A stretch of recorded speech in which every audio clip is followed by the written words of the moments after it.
the properties of the material, it directly hamper the mechanical performance, in which we have these tensile properties, compression properties, and flexural properties, impact properties are there, hardness properties are there. So these are some important properties for which the material selection play a very important role.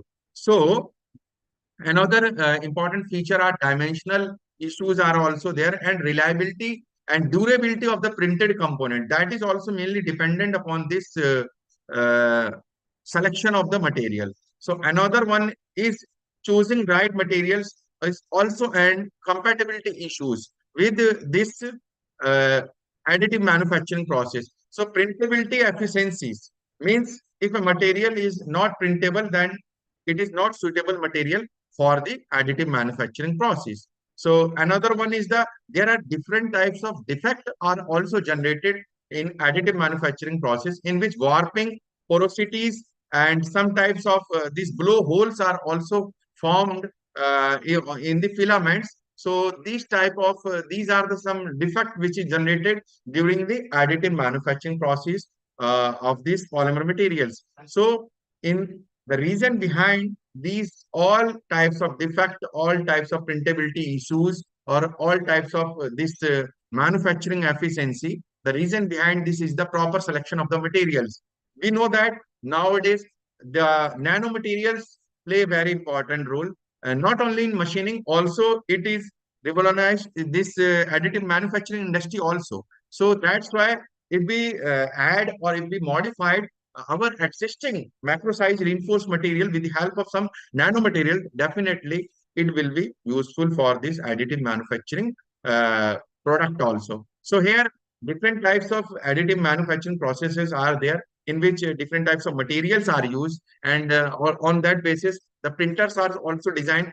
We know that this metal matrix uh, 3D printer is also there, polymer based printers are also there. So there are different types of these matrix. On that basis, the product is additively manufactured. So additionally, the selection of material not only play very important role for these mechanical properties, in which this tensile, flexural, and impact and other feature are durability features are there. It also play very important role during the cost effectiveness. Some people says that the addition of this nanomaterial is not in cost effective issues, but if we move towards this mass production types, means different production at a very higher level, then it is an cost effective procedures, that is the addition of different types of nanomaterial in this polymer matrix materials. Another one is the sustainability. Sustainability development goals are also defined by Government of India, and at a global level also SDGs are also there. So our process, our product, our material should be of such type that it should fulfill all the 11 types of goal of this SDGs also. So the selection of the material is also important for this sustainability issues. So overall, on that basis, nowadays it is also used in construction industries also. Nowadays, houses are prepared with the help of this additive manufacturing process. Very heavy types of shapes are also designed with the help of this additive manufacturing, in which component of this aerospace, aircraft, sports industries, and biomedical components are widely developed with the help of these additive manufacturing industry, in which dental part are there. So prostheses and implants are also developed with the help of this additive manufacturing, in which polymer nanocomposite play a very important role. In our local region, Elmico is there, Artificial Limb Manufacturing Corporation, which is an PSU under the Government of India. So that gentlemen are also using these polymer matrix composite for the development of prosthesis implants for the Divyangjan peoples. Because the reason behind this application of these polymer nanocomposite are, so these are biocompatibility issues is also there, which play a very important role for this biomedical industries product. Now, previous one is the brief about this, my presentation only. So the technical part is now from this literature survey, why we are performing these type of studies. What is the research gap? What is the reason behind these nanomaterials reinforcement in polymers? So few gentlemen proposed their studies, and these images, if we understand, if we try to understand the images of this stress and strain plot, which is generated for this CNT reinforcement in the CFRP materials. So we know that this red type of line shows a neat epoxy, and after that, second line is 0.2% CNT is loaded in the epoxy. After that, this 1% of reinforcement, 1 to 0.3% reinforcement. After that, this 3 to 0.3% of CNT epoxy. Which is reinforced with the help of this CVD process. Another images shows this elastic modulus, results of the elastic modulus, that how much amount of this modulus in terms of GPAs play an important role. So here it has been observed that from the findings of this elastic modulus, 0.3% of CNT play a very important role, and about properties enhancement of more than 55% enhancement is observed in this stress strain plot. After that, these are the this table shows a very important types of different types of loading of the material, that different types here. GO is graphene oxide, then reduced graphene oxide, GNP, graphene nanoplatelet are there. So these are reinforced multi-wall carbon nanotubes some people have used. Then again this GNP and MWCNT, GO and this ATP. So these are different types of carbon-based nanomaterials. So these are the nanomaterials which are generated from these carbon families. So these are CVN, and here the matrix is primarily of this epoxy, and some people have used this polyamide also. So from this, if we understand the tensile properties of this material, if we load this GO, RGO, GNP, then it is very easy to understand that there is an improvement, there is a significant value of this improvement in the tensile properties. So these are some more information about this another part of that table, that some people have used this other matrix material, other polymers, in which polypropylene are also used by some. Then some have used this PDS, that is polydimethyl silicooxane, or some have used polyurethane, and some have used polysulfone, the polyether sulfone. In short, it is also known as PES. So people have used different types of these materials for the development of this polymer material. Now, importance of this machinability evaluation. Why we are moving towards this machinability evaluation? Why, if we achieve the attractive properties, that is tensile, we have improved tensile properties, tensile modulus, we have improved flexural modulus, we have improved other thermal properties with the help of this mechanical characterization. Why we are moving towards this machinability evaluation? As I have already told that without machinability evaluation, proper material development is not possible. And at the end of the day, all material should be well suited for this product development and any types of advanced types of material development. So product development is not possible without machining. So that's why these people have performed this advanced machining. Also, abrasive water jet is also there. Some have performed this stacking material. That the main reason behind the stacking is what people want to reduce the cost. As we know that the cost of this carbon fiber is much higher than other materials such as glass fiber and all other materials. CFRP, GFRP is there, Kevlar fiber is there. So the phenomena of this stacking is generated for that purpose. So one layer of this carbon fiber, one layer of glass fiber, one layer of natural fiber, one layer of this ultra high molecular weight polyethylene, that is UHMWP. So stacking is also play a very important role. Some people nowadays in China, they are using some this metallic sheet of aluminum. Some have used this other metallic materials for as a stacking material to replace. Hello, am I audible to all of you? Yes, sir. Yes, sir. Audible. Yes, sir. So this one is the findings of this machining on this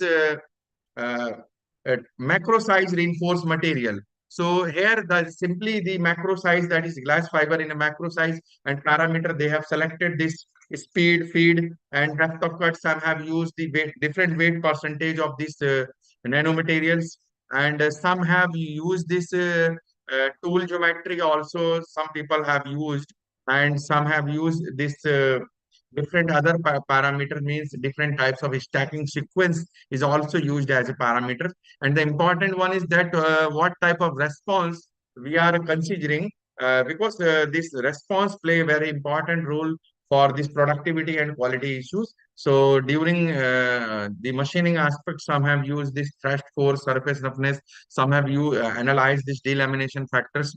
So this tabular summary shows the importance of the factors, that what factor is important for our output, that is response. So this study shows that feed play a very important role during the machining process. So 44.16% significant is this feed, and speed is about 27. So we know that the importance of the process parameter for this machining operations. So this play a very important role. In this series, some have used this waste material on the principle of waste to wealth. Some have used this fly ash, some have used this waste polymer material, and the people nowadays people are extracting this graphene, reduced form of graphene, and graphene nanoplatelet from this LDP and HDP type of plastic which is generated from our domestic applications. In our routine life, plastic is generated, and some people are using the principle of this solid waste management, and they are generating or developing this nanomaterial from this waste material.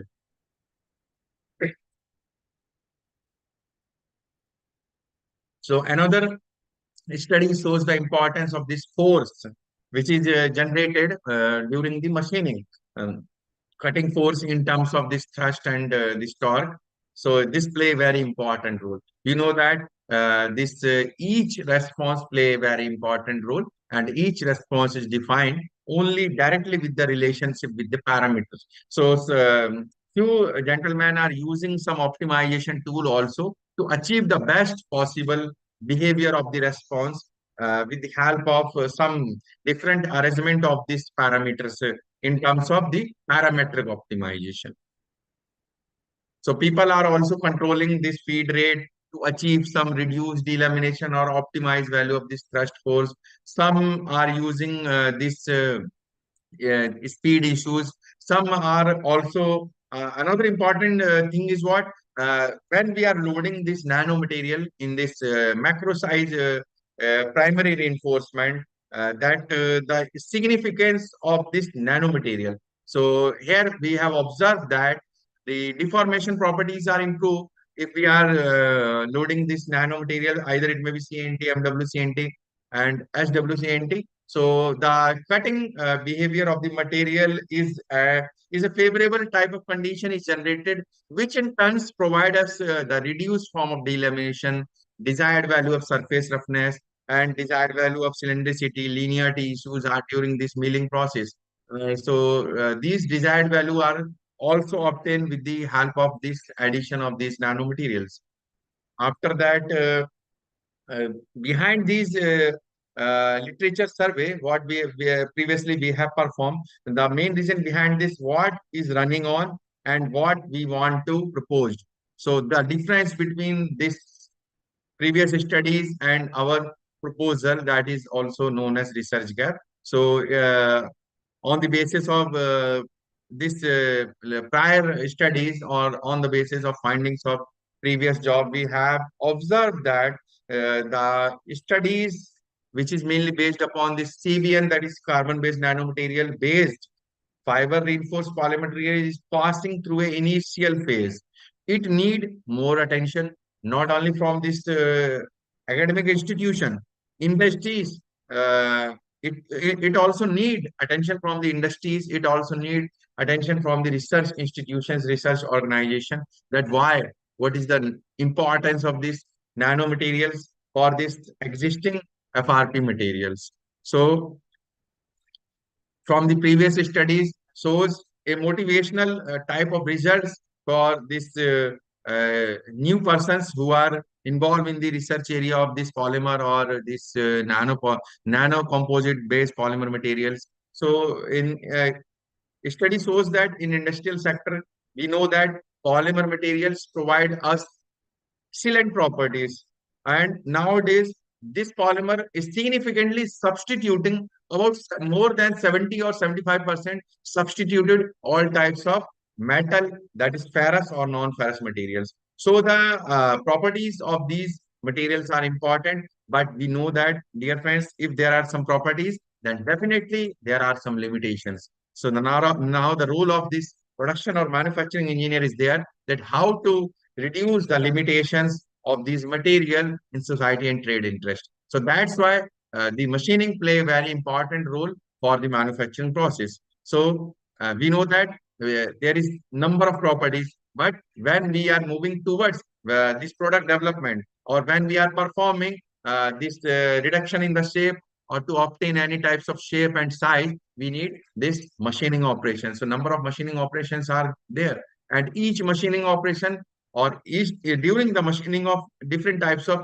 traditional base machining and non-traditional base machining, manufacturers are facing different types of challenges, in which major challenges is delamination, fiber issues are there, abrasion issues are there, then matrix debonding are there. Among all these issues, burr formation is also there, uncut fiber issue is also there. Among all these issues, delamination is most severe damage, which directly responsible for the replacement of the different types of parts, which is needed for the assembly of different types of heavy structures.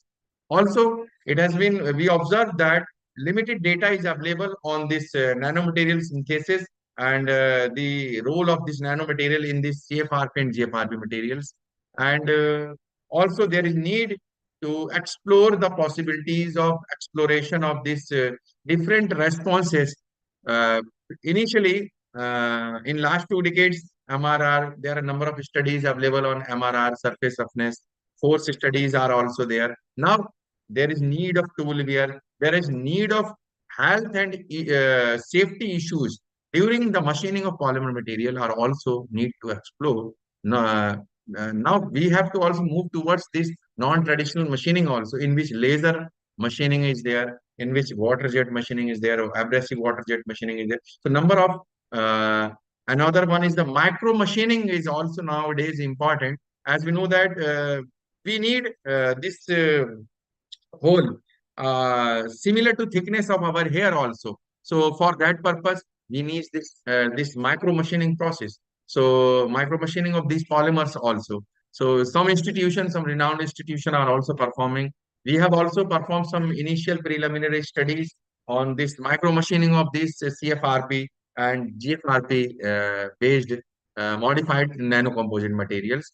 And another interesting area is the simultaneous analysis of the parameter, that is the multi-response optimization during the manufacturing and machining of these noble materials. So in view of this previous studies, the following machining damages will explore in our further present PPT, in which we will explore the burr formation, we will explore this fiber pull out, matrix smearing, and delamination issues in our present job, in today's job. So we will explore these all these types of damages, which play a very important role, not only for quality issues. We know that quality and productivity both are directly interrelated to each other. If the quality is down, then definitely productivity is down. If productivity is down, then quality will also hamper with some different factors. So this one is the motivation, which we have already discussed in previous PPTs. So in traditional machining, uh, mainly during the machining process, some drilling operations are needed, milling operation are needed. So these are also needed in additive manufacture part also. So if we want to join different types of additive manufacture structure, for that purpose, we need drilling to install the fastener, or any types of joining process is there. So nut and bolt assembly is there. So without precise machining operation, the dimensional stabilities and this productivity issues are not properly explored if we not explore the machining aspect. So this one is the primarily objectives which is related to this job. So in which the first one is the development aspect, then this drilling process. After that, drilling induced defect and damages, and that what factor are responsible for different types of machining process. And after that, development of an robust optimization modules to achieve the best or the optimum values. So for that purpose, people are using some traditional optimization. Some are using Taguchi-based optimization process. That is one factor at a time. So some nowadays nature-inspired principles are also used for in form of meta-heuristic technique in which ANN is there, then gray wolf optimization is there, then ant colony. These are old optimization nowadays. Buffalo optimization is there, then MPA optimization is there. Number of optimization are there. Raw optimization is also used by some pioneer researchers. So this one is the development process of my job. That what type of material we have used and so we have used the nano reinforcement in the form of this graphene oxide. So we have procured from this Maharashtra-based firm. And in macro reinforcement, we have used the laminated structure of carbon fabric of 200 GSM. And epoxies and hardener are also used. This Lapox epoxy and K6 hardener, which is also procured. So in-house, we have developed our samples with the help of this hand layup, and we have also used this vacuum-assisted resin transfer molding process. So these are some material which we have used, and the basics, that is the properties of the materials, is mentioned over here. That is the density is there, purity is there, length of this are our nanomaterial, thickness of nanomaterial is 2.5, and material is in the form of powder, that is particulate form of types of nanomaterial we have used. And we have CFRP, that is carbon fiber, we have used. The density is about 1.8. Similarly, epoxy resin we have used, and these are some basic properties of these epoxy resin. So this one is the schematic, this one is the diagram which we have used for this development process. In-house, we have developed this process in our laboratories, that is materials and morphology lab. So this ethanol and RGO is mixed with the help of this stirring process, we have stirred the material, and further we have used this ultrasonicator to sonicate this mixture, and then epoxy resin additions. And after the addition of this epoxy, the ethanol is removable with the help of this hot plate heater. And in parallel, stirring process is also there. After that, we have used this hardener and pour out this material in a bottom setup. This one is the only the sample image is mentioned here. And one inlet is there in which we have poured this material, and in a vacuum environment which is generated with the help of the pump of this resin transfer molding setup. And this RTM sample is placed in a hydraulic press for a pre-specified duration at some temperature. So heating arrangement is also there in this hydraulic press for this at ambient temperature, or sometime we are also raise the temperature with the help of this heater. And finally, we have achieved this modified CFRP material with the help of this RGO. So this is RGO modified CFRP sample. Now, these are different variations we have used, but process is our similar, that is CFRP. And this Wharton process is used for different variation of this RGO based CFRP sample. So initially we have used this neat type of sample, then we have used 0.5 weight percentage of RGO, then we have used 1 weight percentage of RGO, then 1.5 weight. So total we have four different configuration of this RGO modified CFRP material. After that, uh, I am interrupting just a second. Jogen, so वो driver को बोल देना lunch कर ले. So, sorry to interrupt. So this one is the characterization and material testing facilities. So after this mechanical testing, we have performed some more testing. That is the SAM analysis of this material. And sometimes we have also used this transmission electron microscopy. So the reason behind this SAM and TAM is the proper dispersion of the RGO in this polymer matrix, our polymer matrix material. That material should be properly dispersed. Any types of this agglomeration tendency is generated in this addition of nanomaterials. Then we have performed all these uh, advanced type of characterization in which EDX is there, XRD is there, DMA is there. Then we have performed some other testing, and the result is mentioned over here. So we have performed this test on the basis of outsourcing from some IITs also, and some standard. This CPET Lucknow, we have also used the laboratories of the CPET to explore some this IJOD impact test from there. Due to busy schedule of these IIT institutions, we have moved towards the other institutions also. So this one is the SAM analysis of this RGO disperse epoxy matrix. So these white type of spot are mainly due to this RGO, and these are properly dispersed in this ethanol. And finally, these circles shows the presence of this RGO in the matrix.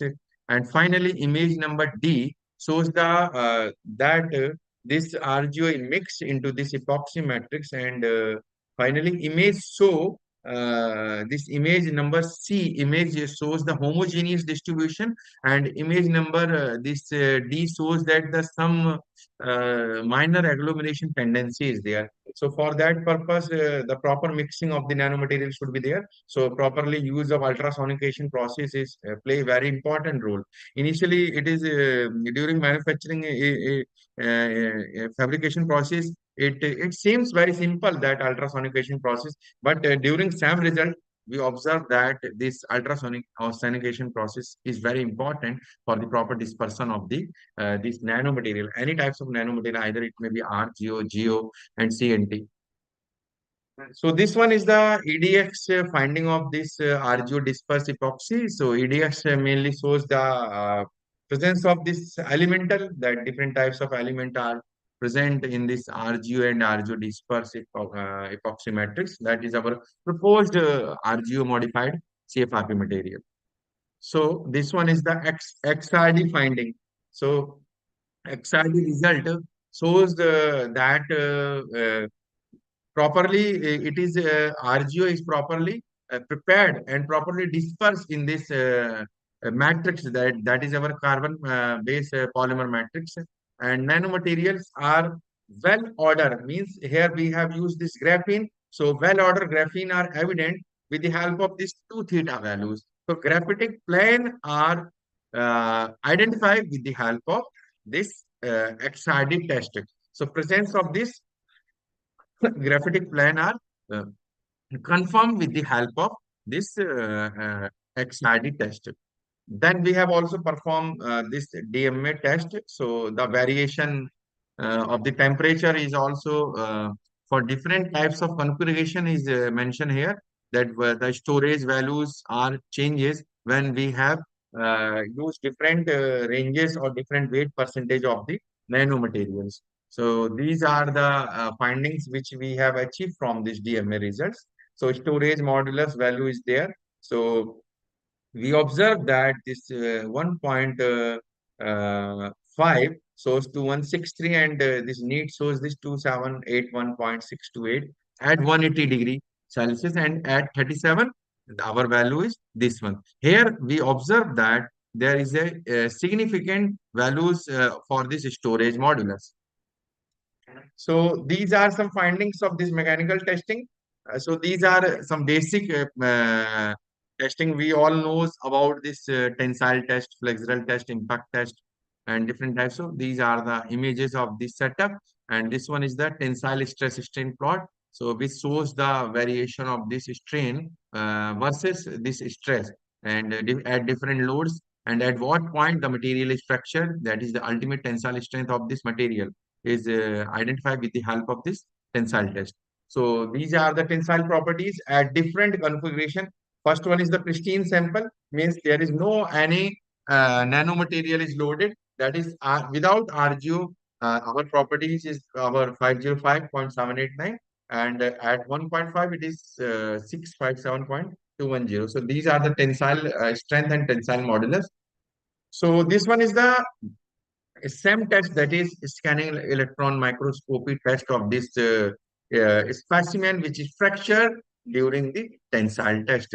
So different types of carbon fiber bunch are seen here and tensile force fracture is also here and that this test also shows the interface behavior of this RGO nanomaterial and CFRP. So it shows a better interfacial interaction between this primary nanomaterial, that is our RGO, and secondary, that is our carbon fiber in a macro size.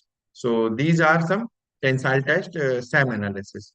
After that, we have performed this IJOT test, and IJOT test specimen image is here, and the setup, overall setup which we have used, and different types of sample, different variations. We have used this neat sample, then 0.1%, sorry, 0.5%, 1%, and 1.5% of RGO modified CFRP sample are used.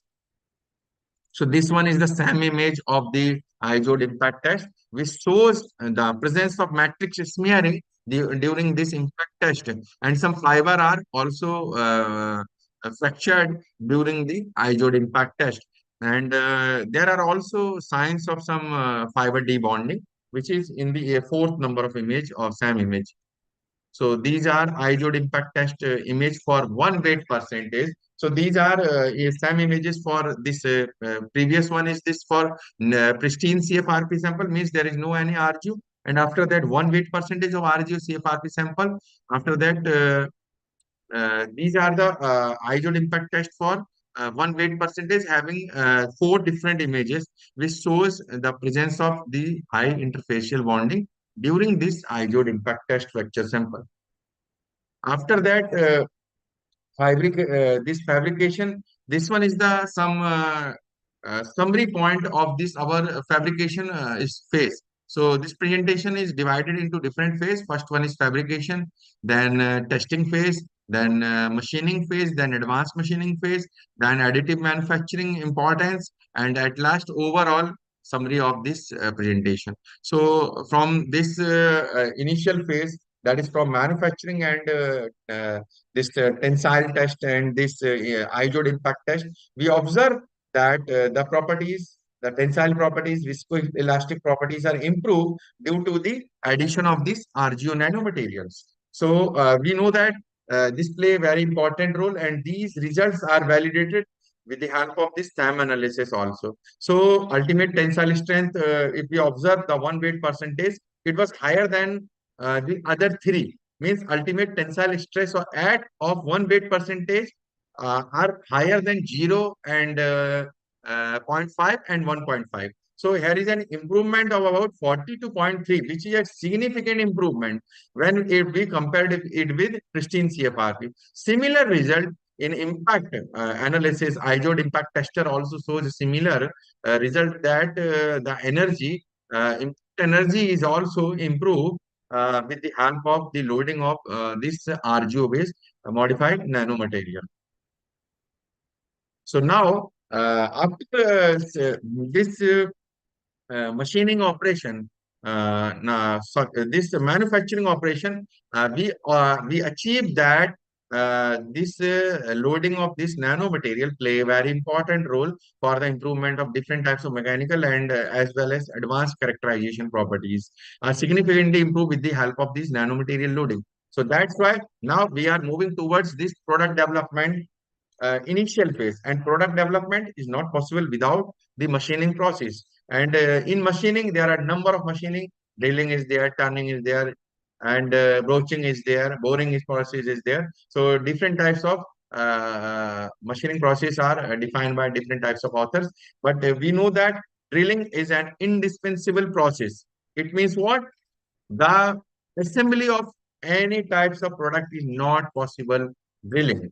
If we want to hold a hanger on a ball, then we need drilling process. If we want to join two plates, then we need this nut and bolt assembly, and which is not possible without drilling process. So in our routine life, drilling play a very important role. If we understand our materials life, and this drilling, milling, and turning, these are primary machining process. So that's why we have selected this drilling process. So here we have also review about this burr formation, which is a major damage during this delamination damage. The burr formation issues is also there in drilling process, and uncut fiber issues are also there. As we know that the machining behavior of these polymer are entirely different from the other types of material, and the tool material is also there. So we may use this PCD type of tool, that is polycrystalline diamond tool is there, cemented carbide tool are there, and diamond coated tool are also uses in this machining of this polymer nanocomposites. So in this research, in our present job, we have developed this RGO CFRP samples, and we have used this carbide drill tool, and we have we have used this design expert software to design the different types of for different number of run, or a well specified statistically balanced run. So that's why RSM based module we have used for the design of experiment purpose.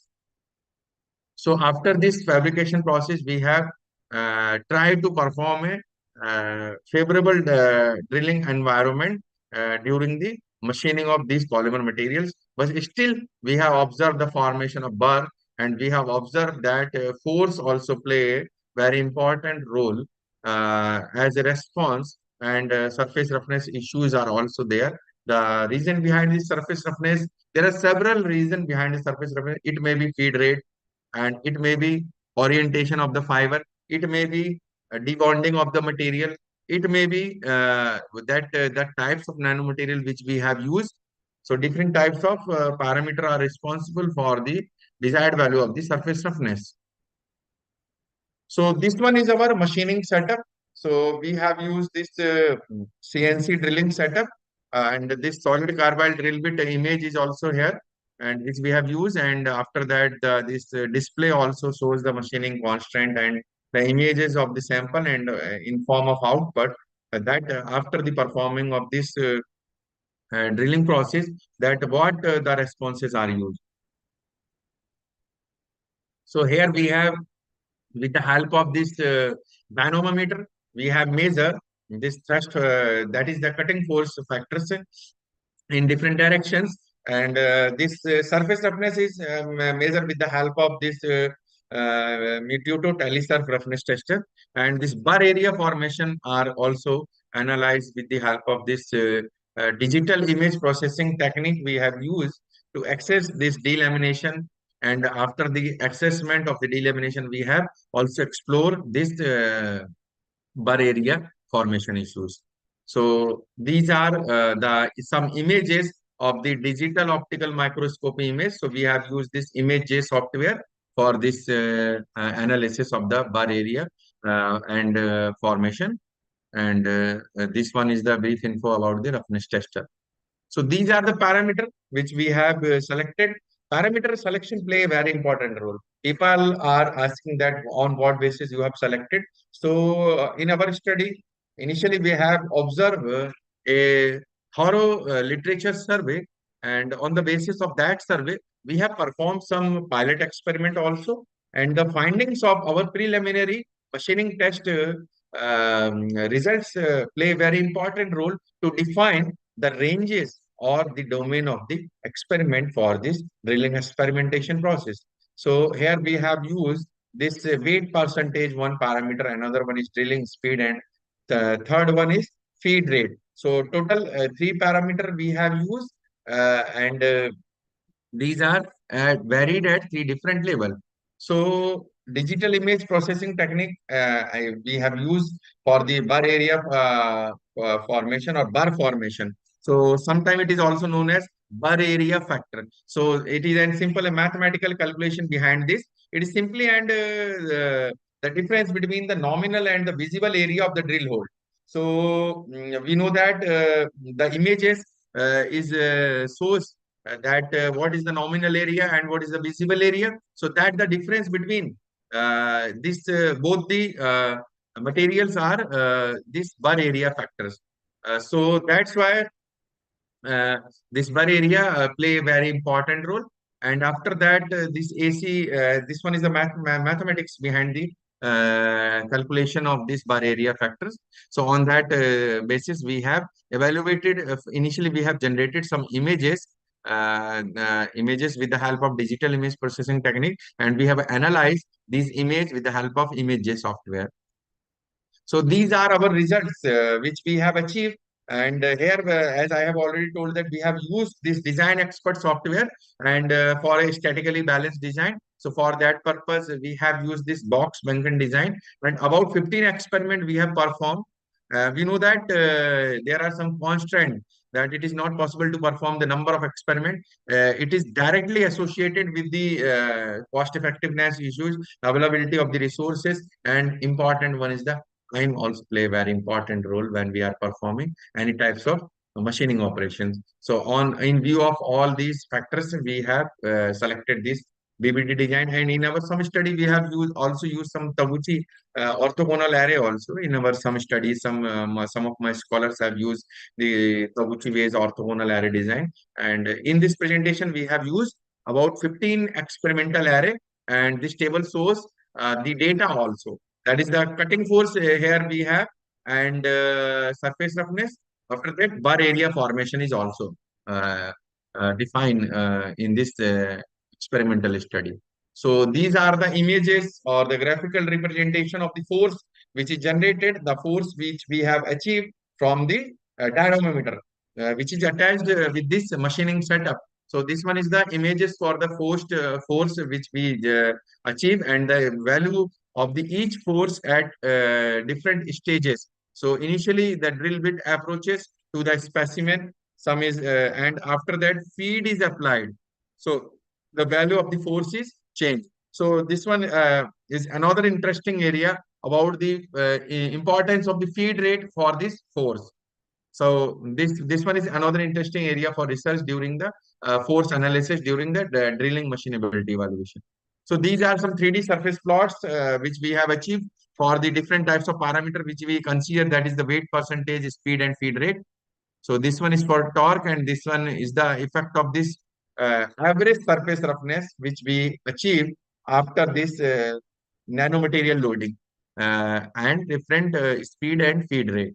So here the values for the three different combination of the weight percentage of this are reduced graphene oxide nanomaterial which we have used. After that, these are the 3D plot for this surface roughness. No. So this one is important.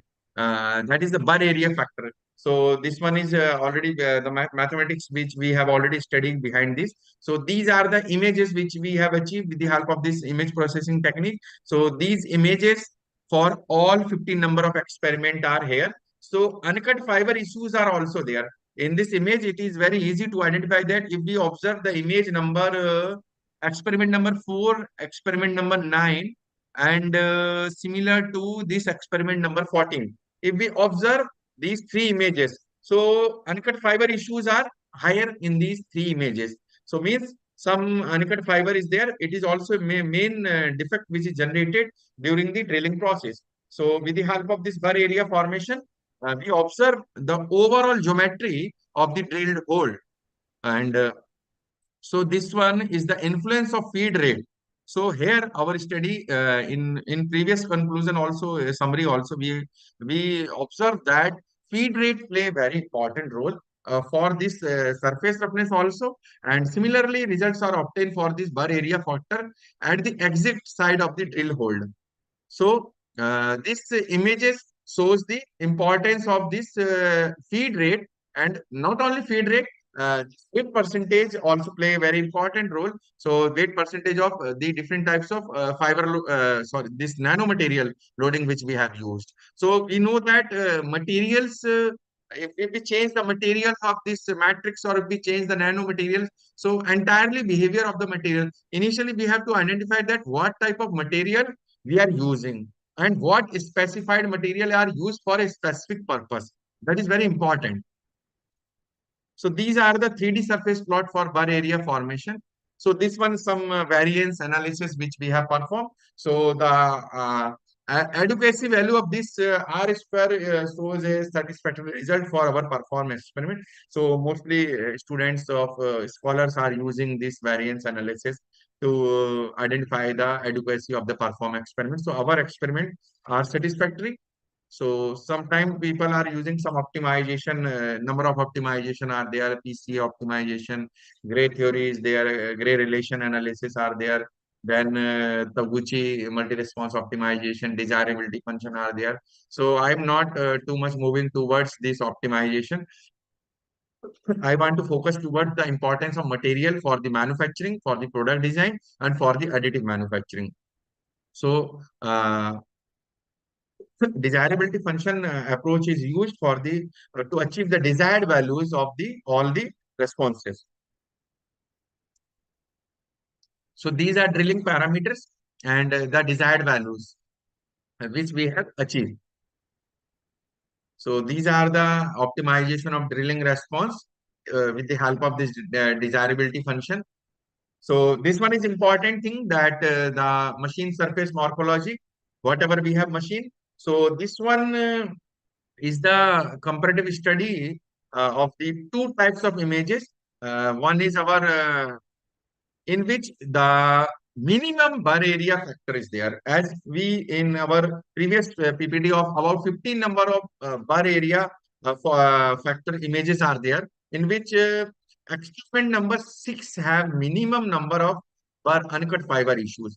So similarly, with the help of this STAM image, we observe that the drilled hole efficiency of this experiment number 6 are too much better than the other number of experiments. So total out of 15 experiment number 6 shows the optimal setting for this burr area formation. Or similarly, we have observed the SAM analysis of this drilled hole. So this SAM analysis shows that there are minimum number of burr, and some matrix depletion signs are also observed due to this machining operations. And for if we observe the image for this experiment number 15, so this one is the optimal setting which we have achieved through this desirability function. So the 1.5 weight percentage of this RGO provide a better optimal setting, and this one is the 1200 RPM is the speed, and FD is the 120 millimeter per minute feed rate. So this feed speed and weight percent is here mentioned here. So experiment number 15 having the highest means this one is the most sample for this drilled. So these are images for this second type of sample, that is experiment number 15. So here the damages are higher. So SAM also confirm that higher surface cavities are formed due to matrix depletion. And this matrix depletion, there are different reasons behind this matrix depletion. If we move towards the phenomena behind this matrix depletion, it may be the nanomaterial, it may be the parametrics involved during the drilling process, in which different types of parameter are also there, speed issues are also there. So feed is a significant parameter for this burr area factor. So this one is the brief summary about the previous investigation, that is drilling machining. So this non-linear regression models equation shows that the highest value about 98.14. So R square value are satisfactory, and also these ANOVA results are also satisfactory. Feed rate is play a very important role. Many times I use this word feed rate. Reason behind burr area factor is dependent upon this feed rate. Delamination is dependent upon this feed rate. So feed and speed play a very important role. Also, this addition of these nanomaterials play a very important role for this force and surface roughness. So these are some more information about the drilling experiments. So here we observe this optimal setting, and we have find out that the addition of these nanomaterial in macro size of that is CFRP improve the properties of the our proposed sample.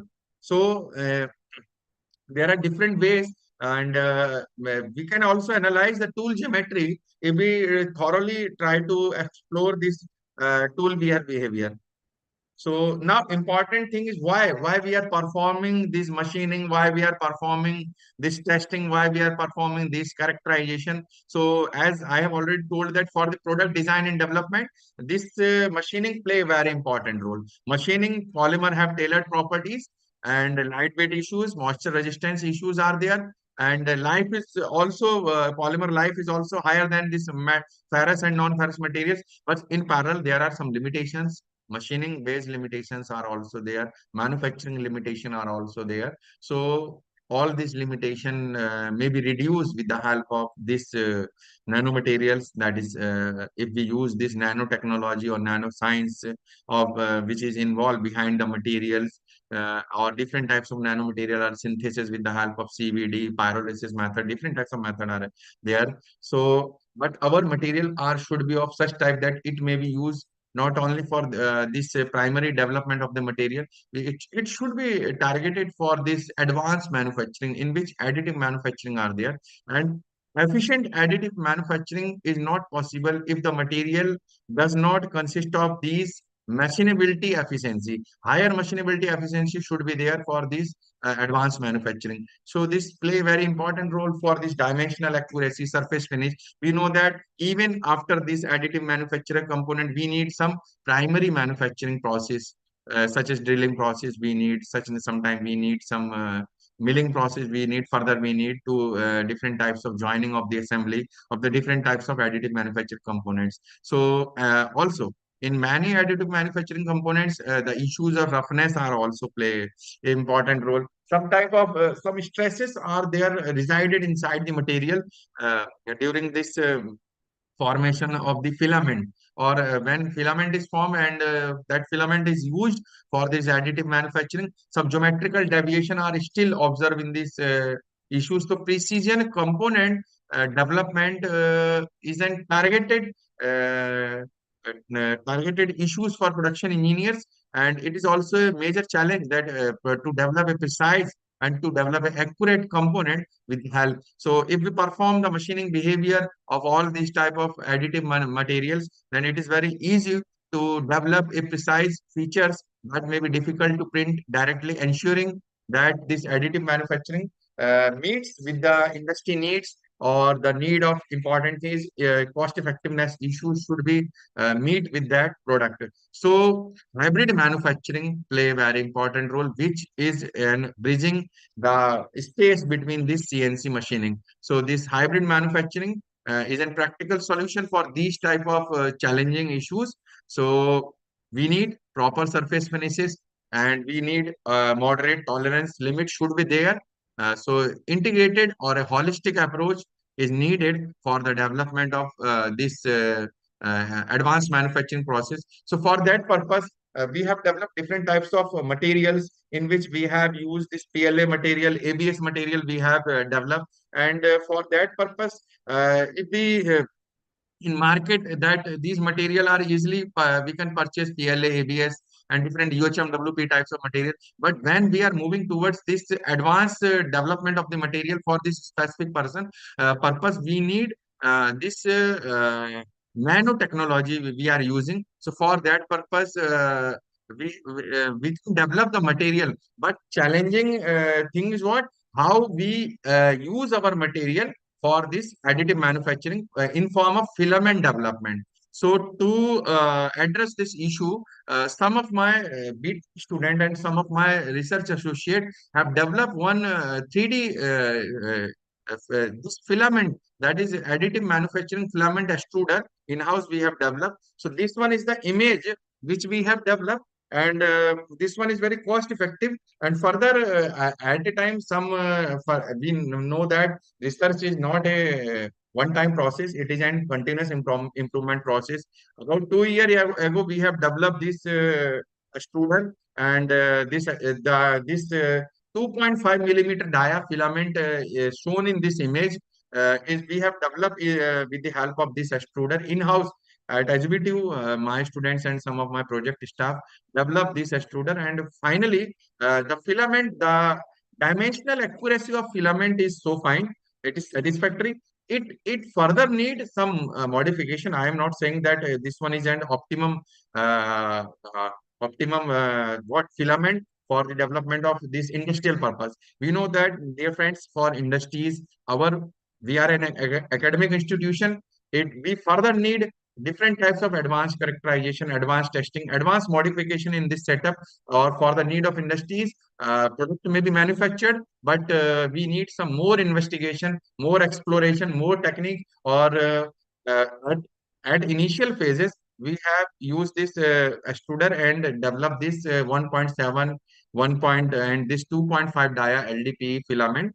And these are some BTech students who are involved, and nowadays we are using some uh, uh, advanced stages of modification in this, the automation that some automatic display are there for this filament development for additive manufacturing. So it is ongoing process, and I hope after some time, with the support of financial support from institutions, with the financial support from project funding agencies, we are able to develop this extruder as per the need of industry, as per the need of society, and as per the need of academic institutions. So this study is mainly based upon the development of material from the manufacturing aspect. After the manufacturing, we have performed some mechanical testing in which impact is there, tensile is there, flexural is there. After that, we have performed this uh, wartime vacuum assisted resin transfer molding for sample development. In sample development is not easy for us, and there are some infrastructure limitations also, but still, with the help of some previous studies, or with the help of some support from nearby institutions, we are able to develop our sample in-house. Sample development is not easy, we all know very well. So we need a number of things for that, number of infrastructure, number of machinery, number of setups. So still we have my students and my team develop a satisfactory sample, and finally we have performed some machining. The findings of machining also shows, and our phenomena of the addition of this reduced form of graphene oxide is also, and the findings of this addition of this nanomaterial is also satisfactory. Finally, we have developed this extruder, filament extruder for the additive manufacturing. So it is ongoing. And as I have already told that we need some more time to improve this. And we have analyzed this delamination issues. We have analyzed some other uncut fiber issues. Also, we have some other issues, surface roughness. We try to address the surface roughness issues. So the purpose of advancing this research. So future studies are also need to investigate this real-time monitoring system, as a adaptive control system are also used. IoT is also there. AI and ML based system may be add up with this filament extruder. So we need some more time and more funding for that purpose. So these are my references. So this is all about my presentation. So now house is open for these questions uh, from audience sides or from participant side.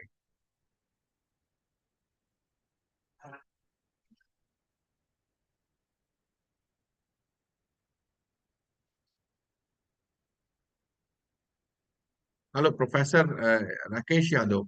Am I audible? Professor Naveen?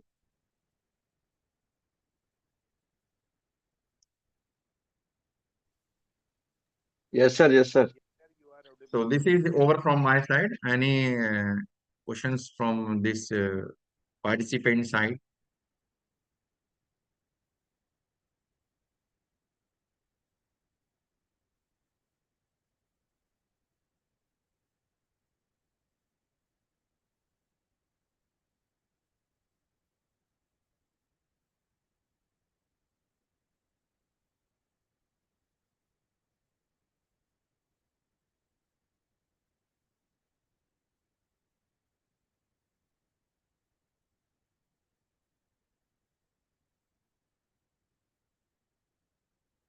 Hello.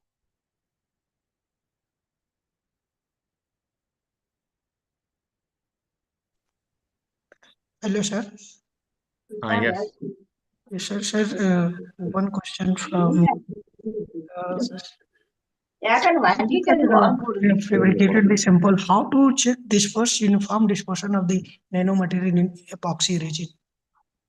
You can perform this SAM analysis, and if it is not visible in scanning electron microscopy, then you can also perform this transmission electron microscopy test for the proper dispersion of this nanomaterial, any form of nanomaterial or loading material in the matrix. Thank you, sir. Hello, sir. Yes. Hello. ਹਾਂਜੀ. Sir, can additive manufacturing completely replace the composite materials, fiber composites, or fiber composites have its own role Yes, yes. and additive manufacturing? Yes. CFRP, GFRP, Kevlar fiber, aramid fiber, these are widely used for the development of filament. In additive manufacturing, what is our input? Our input material is filament. So filament we can develop with the help of extruder. So that's why we have developed this extruder. We have developed our material in form of some pallets. Or people are also using this powder form. So the main role of extruder is there. If extruder are able to develop filament or powder from this what materials in form of filament, then easily we are able to develop different types of filament from different types of material. Okay, sir. Okay. Thank you. Any other question from the personal side? Good afternoon, sir. Yes. Sir, while adding this nanocomposite in metals, how we can control the direction of that nanoparticle while casting within the metal? For metal matrix, Yes, sir. actually my job focus is only polymer, but still in my initial survey, metal matrix also you can develop some for the metal matrix 3D printer, you can develop filament also. Material modification is possible. Nowadays, advanced type of 3D printer are used for the polymer or for this metals also. In our study, we have modified our material. We have used this UHMWP, that is ultra high molecular weight polyethylene, and we have used different two more types of nanomaterial. Silver nanoparticle is there, and some form of this reduced form of graphene oxide we have used. That is RGO and silver. We have used in this UHMWP polymer in form of pellets we have developed, and uh, in our extruder we have pour all these on the hopper, and heating arrangement is there. All the material are heated and in the form of semi-solid, and that is what one ram is there that push this semi-solid form of material towards the what with the principle of this extrusion we are able to develop this wire. One more question, sir. Thank you for that answer. Yes. As you developed, a student developed that extruder part. So Yes, while yes. printing with the FDM based 3D printer, we face a lot of issues with respect to somehow the gap is going to be increased. So a small droplet of material, or if the nozzle is going to be choked by some amount, so the Yeah. amount is going to be. So is Yes. this type of extruder or the material which you got after from this extruder showcasing the same problem with other while using with 3D printer or not? Yes, initially we have developed this filament, and initially we have tried to perform this what 3D printing components. So initially we have observed that some issues are there. That some type of choking in the nozzle is there, but after some time it will be smooth. We need parametric study of 3D printer also. Actually, our material is modified. Our material is not a simple material, that is PLA and ABS type of material. Hello. Our material having some extra nanomaterials in form of loading material. So initially we have to optimize the parameter of this 3D printer also. So try to understand the basic parameter behind this 3D print. And initially you will face some problem, but after 3-4 pilot experiment, the material flow will be smooth. Okay, sir, but one more question. At what temperature you print with that that material you developed? Actually, In sir, 3D? the material range is different for different types of material. If we are using our material is somehow different range. If we are using PLA, then material is different range. So material actually, if what type of polymer, if you are moving towards a polymer types of 3D printer, then material range is different. Initially, we are also in initial phase of 3D printing. I have developed some minor parts of about 2 to 3 centimeter, and it taken about 1 hour or more than 1 hour. But we are also facing same challenge, and but after some time, after some parametric study, we are able to understand the temperature behavior also. Thank you, sir. Initially, we have developed this extruder, and satisfactory we have developed the filament. Thank you, sir. Yes. Sir, will you please suggest a facility where we can make filament as per our research requirement? Filament as per yes, Our you need, yes, you need extruder in different institutions. In IIT Kanpur, extruder is there. In CPET Lucknow, the Central Yes. Institute of Petrochemical, something name is there. Earlier, it was Central Institute of Plastic Engineering and Technology.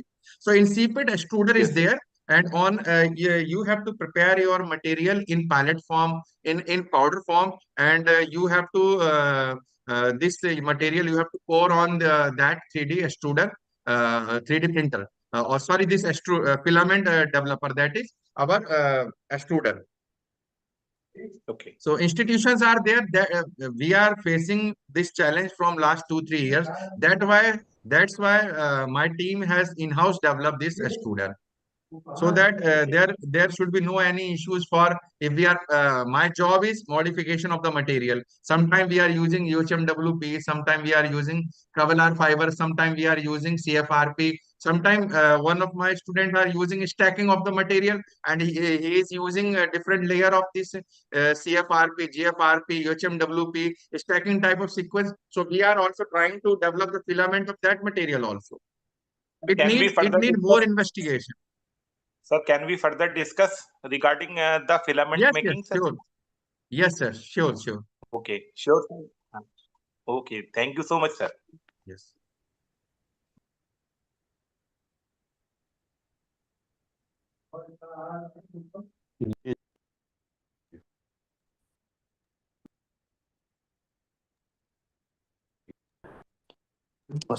Any other question from the participants?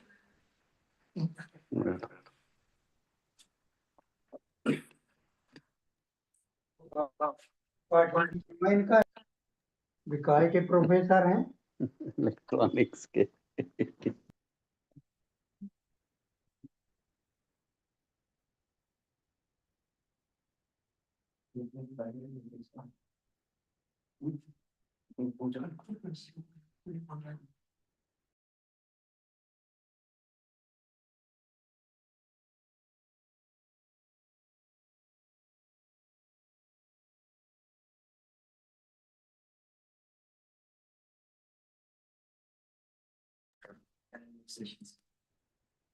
Okay, thank you so much, sir, for the wonderful session. On behalf of organizer, faculty members, and participants, I extend a sincere gratitude to Professor Dr. Rakesh Kumar Verma, sir, for his highly insightful and enriching session. His valuable contribution has greatly enhanced the academic quality and research orientation of this program. Thank you so much, sir, for the wonderful session. We are looking forward in such a great session in the future endeavor also, sir. Thank you for the time. Thank you for the invitation. You accepted our invitation, sir. Thank you very much, sir. Thank you. Thank you very much.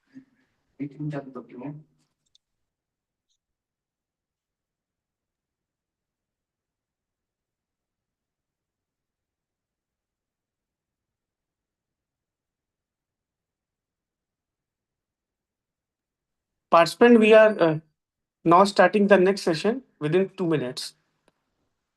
Please with us.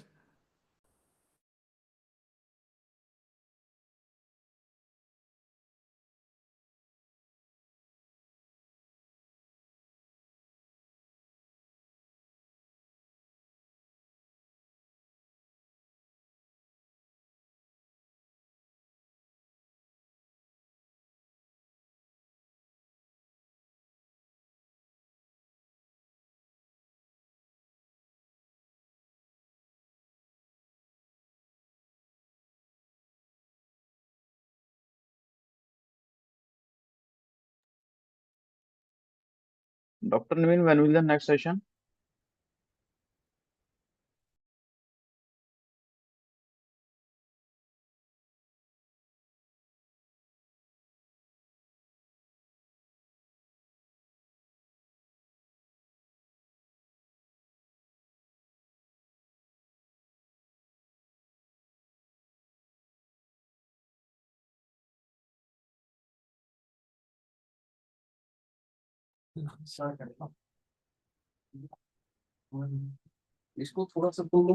A very good evening, sir. Now, it's give me immense pleasure to introduce the second eminent resource person for the today's session, Dr. Hitesh Vasudev, sir. Good evening, sir. Very good evening, sir. Good evening. Am I audible, sir? Yes, sir, you're audible, but the voice is very slow, sir.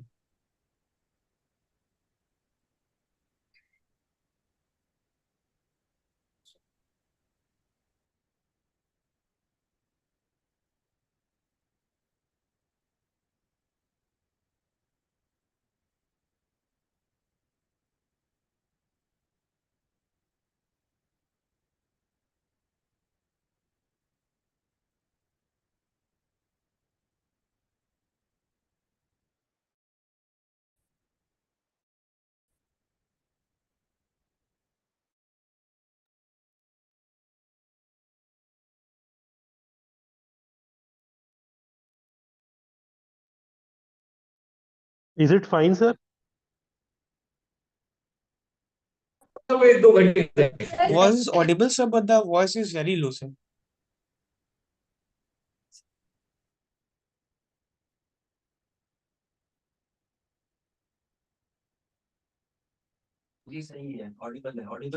No, it is audible, sir. Okay, sir. Okay, sir. You can switch on your camera, sir.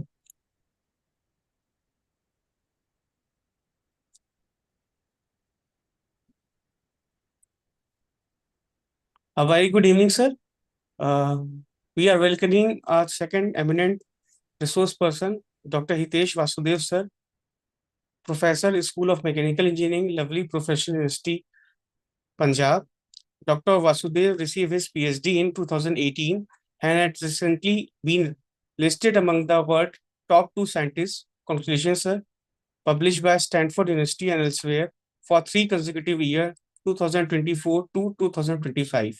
His research expertise lies in surface engineering and thermal spraying, including HVOF, flame spray, cold spray, plasma spray, microwave cladding, high entropy alloy coatings, and thermal barrier coatings. He has guided 13 PhD scholars with current undergoing under his supervision 8 plus, published 30 plus SCI and 10 plus Scopus Index papers, authored 4 books and 18 book chapters.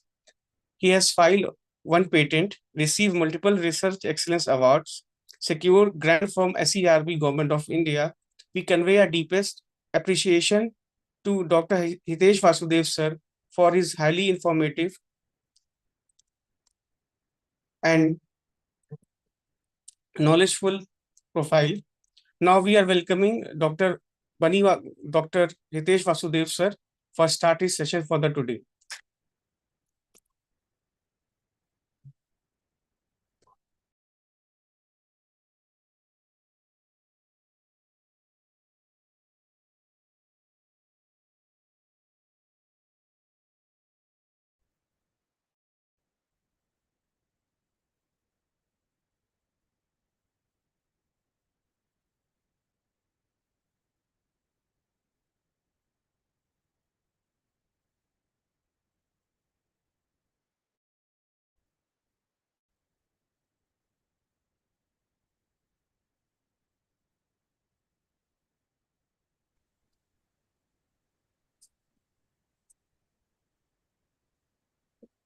The PPT is usual, sir.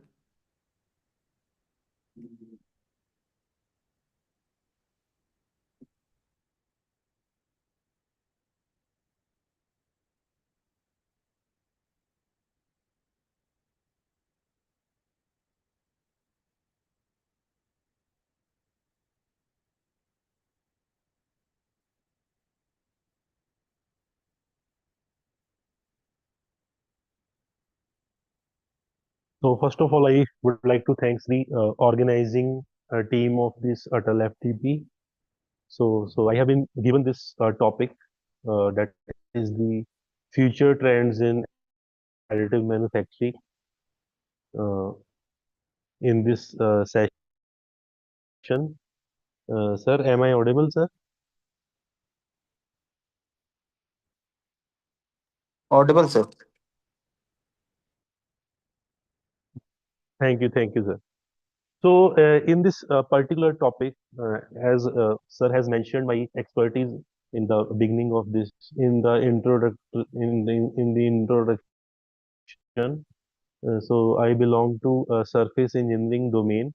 So, but here the topic is obviously additive manufacturing. So, we have worked on additive manufacturing as well. So, we have integrated our surface engineering domain with the additive manufacturing, which I'll describe in this session also. And I have also incorporated some introduction to the digital fabrication, that is the additive manufacturing. This as a rapid prototyping, it is a very familiar term of us. Uh, that is the one of the applications of additive manufacturing, we can say, or we can say the application of rapid prototyping. So in this slide, I have focused on the digital fabrication as well, because this is the new term which has been introduced uh, in the field of mechanical engineering, and there are other verticals also which are linked with the mechanical engineering. So like here we are running at our university robotics and automation, automobile engineering, digital fabrication is one of them. So the newest course which we have introduced. So we have more likely focused. So otherwise we are already familiar about these terms. So by integrating the different verticals of mechanical engineering, we can say this is one of the applications. So in the before discussing the future trends in the additive manufacturing, I'll quickly go through the concept of digital fabrication. Uh, so this will be the contents of my presentation, like what is the need of a digital manufacturing, where we are using the application of rapid prototyping, then what is actually prototype, what are the types of prototypes, then what are the different phases of rapid prototyping, there some of the advantages. I'll quickly go through these first 6 points, and then I'll move to the future trends, because I want to correlate everything with the basics. So that is why, because some of you are new in this field, some of you are already experienced. Like I was also new to this field 2 3 years back, but right now we are also teaching this subject, and we have introduced this subject in our course curricula. So and we also have lab facility for the same, that is the center of innovation at our university, so where we have 3D printers in good capacity, and we are also in collaboration with IIT Ropar, because they are also using metallic 3D printer. So Dr. Professor Mahajan is there. So let us begin with my presentation. So fundamentals of fabrication process we are already familiar with. I'll not go in the details. Like in some of the processes, we remove material, like cutting of materials. So that is a subtractive manufacturing. In some of the processes, we add material. So 3D printing is one of the example where we are adding a material in the form of layers, layer by layer. So that is additive manufacturing. So third one is the formative. So we already uh, have studied these terms in our basic textbooks now, but in the current scenario, the new terminology is there. So the new terminology is being used in the in the current scenario. That is subtractive manufacturing, additive manufacturing, and the formative. Whenever we apply a force on any material to change its shape. So like bending process is there, forming is there.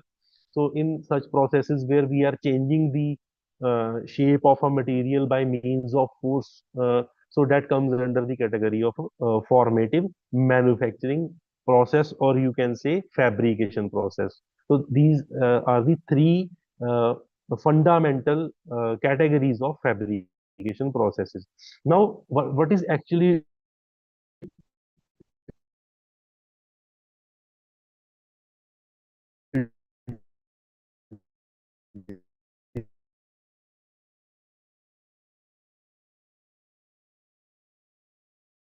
that is the 3D model. So we prepare those models by using different software packages.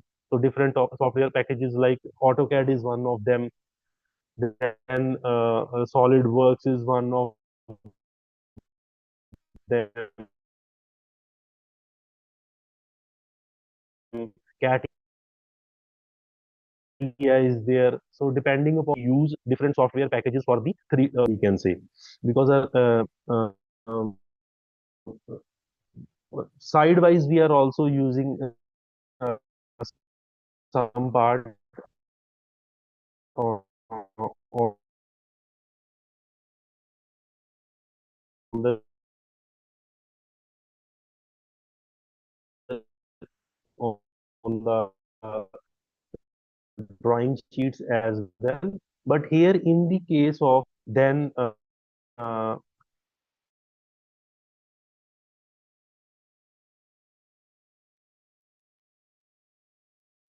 it gets transferred to the CAM. So CAD and CAM, again, very familiar terms. CAD is used for a 3D model, and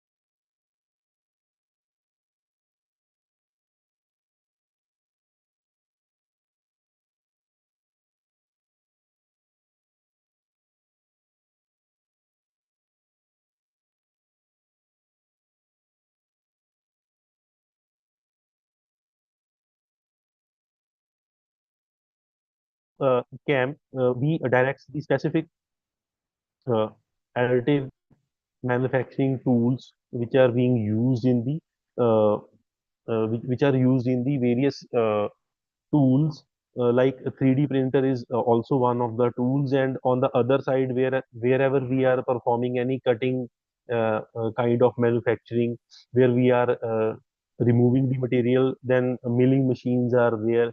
So those are called CNC milling machines. So there are several studies, case studies associated with this, but a fundamental concept which is linked with the additive manufacturing. So one of the case studies why we are using additive manufacturing here, I have mentioned. So this is more likely related to the biomedical engineering. So some of us are also linked with the application of biomedical implants. So, like we fabricate biomedical implants by the means of machining, then we fabricate the implants in the form of thick or thin layers that comes under the category of surface engineering, which are basically called coatings and claddings. So, in this case study here, you can see there was a cancer patient who became the first human 3D who got the first 3D printed implant. Now there are various factors which are involved in case of additive manufacturing, because we know nowadays we are more likely focusing on the sustainable development goals.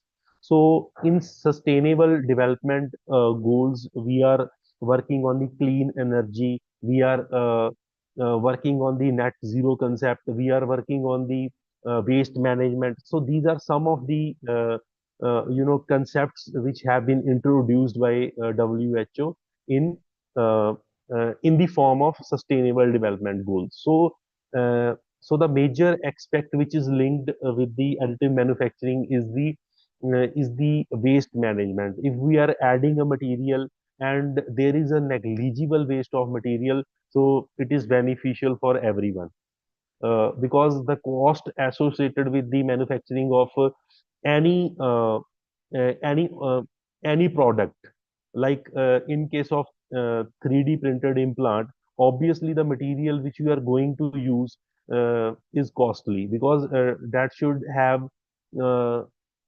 properties or characteristics like biocompatibility, bioactivity, then wear resistance, corrosion resistance, uh, extra. So these properties or characteristics, how these are obtained at a same platform, and how we can reduce the cost of the product. So that is more likely linked with the additive manufacturing process, and it is the most important, you can say, advantage of the process. So whenever we are able to produce a material without wastage, like uh, here in this case study, then this is obviously an achievement for any manufacturer or any engineer or for any designer. So there are many facts available in the research community where people are using 3D printing for the medical field. Like here in our region, Dr. Rupinder Singh Khalsa, who is currently deputed in uh, uh, and NITTTR Chandigarh, he is working with various hospitals for the same purpose. So likewise, here at LPU, we are already working with many hospitals on the same application from the product design department.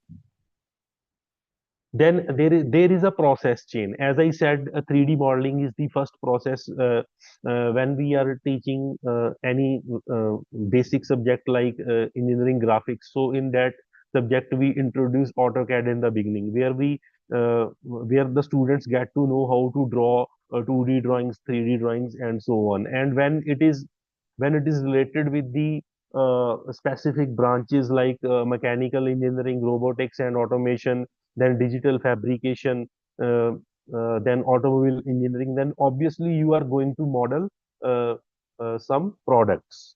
Then for that modeling, you need dedicated software packages. As I mentioned in the beginning, CATIA is one of them, which is used in aerospace engineering. SolidWorks is commonly used. AutoCAD is commonly used.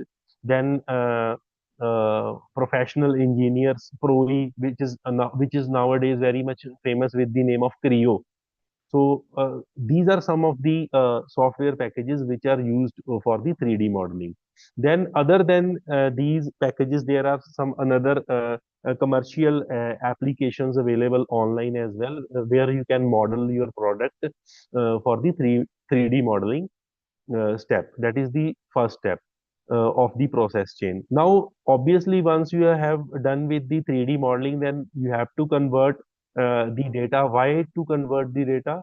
To have the compatibility with the one system to the another system. If you are importing a data from your PC where you are running a AutoCAD, then obviously you have to transfer that model which you have prepared in the AutoCAD to the computer which is linked with the 3D printer. So data conversion is very important. So it is also part of curriculum in CAD and CAM, where some standard formats like STL system is there, which is basically stereolithography. STL file is there. We have to convert the DWD format, which is a basic format of AutoCAD, to STL format. Then IGES, one of the standards in 3D printing. So second step is the data conversion, and the purpose of this step is to have a compatibility. So compatibility of one system with the another system.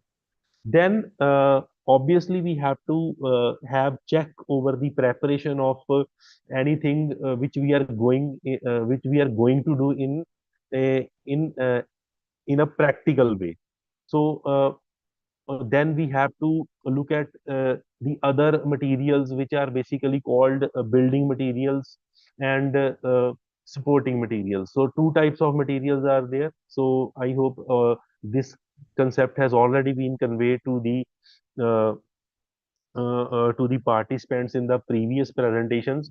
So, building material is there, sporting material is there. So, to maintain the aspect ratio of the product, let us say if the height is this much and the width is very small, let us say the height is 100 and the width is 10 So, in that case, the aspect ratio is very difficult to be maintained.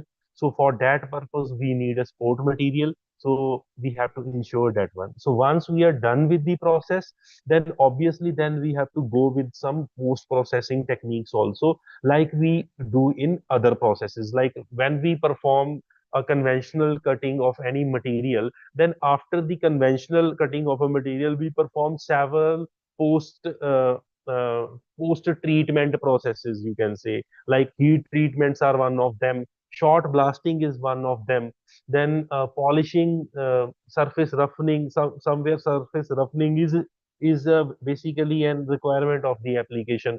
So we have to do the post processing, like cleaning of the 3D printed product after the manufacturing has been done.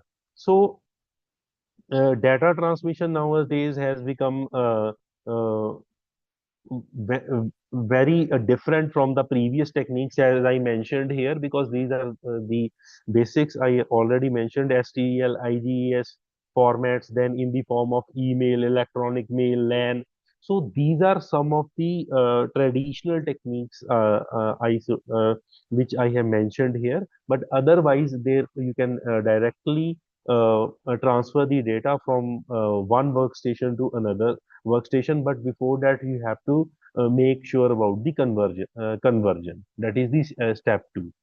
So this is the basic process chain, and in this process here I mentioned two terms, that dot dwd and dot pdf. So these are the formats which can be directly, you know fetched from the basic software packages, and later on we have to convert this one. So these are the basic steps of 3D printing, where we perform where we convert the raw material into the product, that is layer by layer. So by means of heating, by means of melting. So there was one question, I was listening to the recent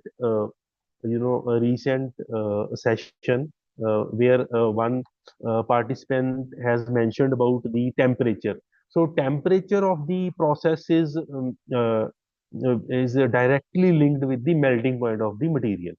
So it depends upon the melting point of the material. Like as I am very much familiar with the surface engineering techniques, so whenever we fabricate any material, then we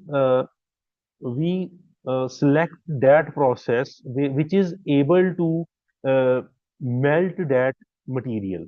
So now there is a significant variation in the melting point of the materials. Like we have pure metals like aluminium, where the melting point is around 650 to 700 degrees Celsius. Then we have materials of medium range, where alloys are there, with iron alloys, nickel alloys. These are the chromium alloys. So these are the alloys where we have a temperature of around 1400 degree to 1500 degrees Celsius. That is the medium range melting point materials. And on the other side, when we are talking about the ceramics, so in that case, the melting point is obviously more than 2000 degrees Celsius. So we have to select the process as per the melting point of the raw material which we are using for the manufacturing of any product. So likewise here, the layer by layer formation is there in the 3D printing. Once we have done with the 3D modeling, then transfer that one to the 3D printer. It will model your product layer by layer by the means of heating. And there are many other factors which are related with the manufacturing, like resolution. What kind of what is the resolution you are setting? What is the step size? So there are many other parameters linked with the process. Then here is the in nutshell the digital fabrication process. So there is a spreadsheet over which we have to mention the details of the product, right? Like the on the drawing sheet, what we have bill of materials. So similarly here we have a spreadsheet where we can mention the various geometric parameters related to the product. Then we have to convert to consider that in information which is mentioned on the spreadsheet for the 3D modeling, that is computer aided design.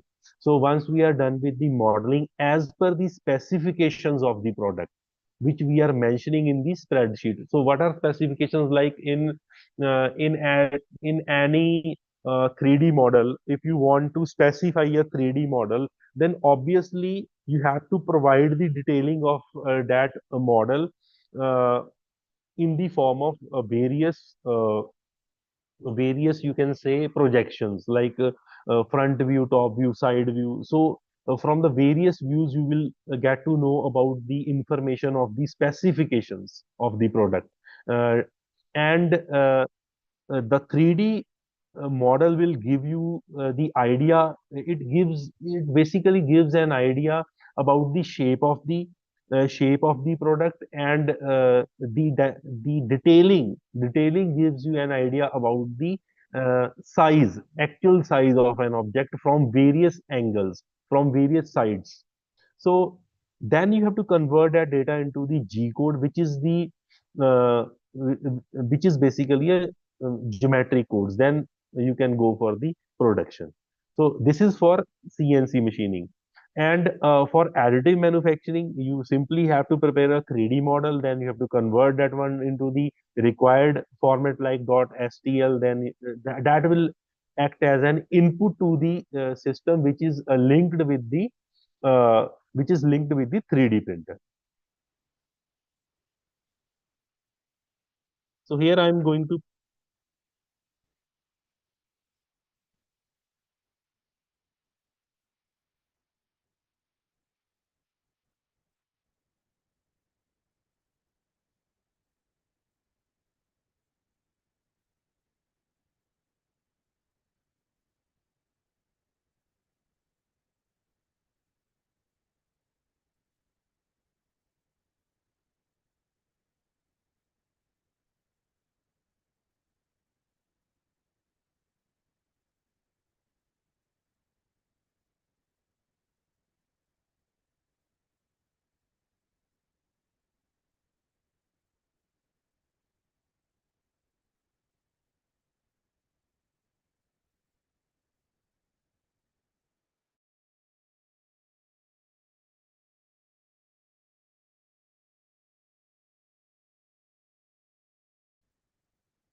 So,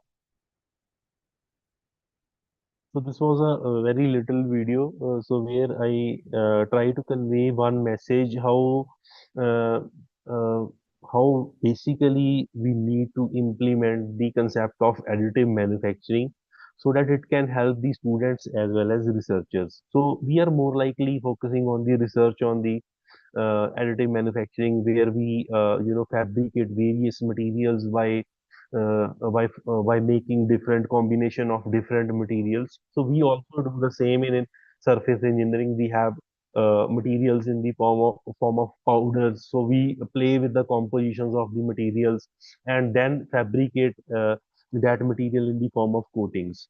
So the same concept is applicable in case of additive manufacturing, where we are playing with the composition of various materials for the particular applications. But at the same time, how it is helpful in making the projects, how we can use this one for the students who are doing, graduation, uh, uh, basically graduation.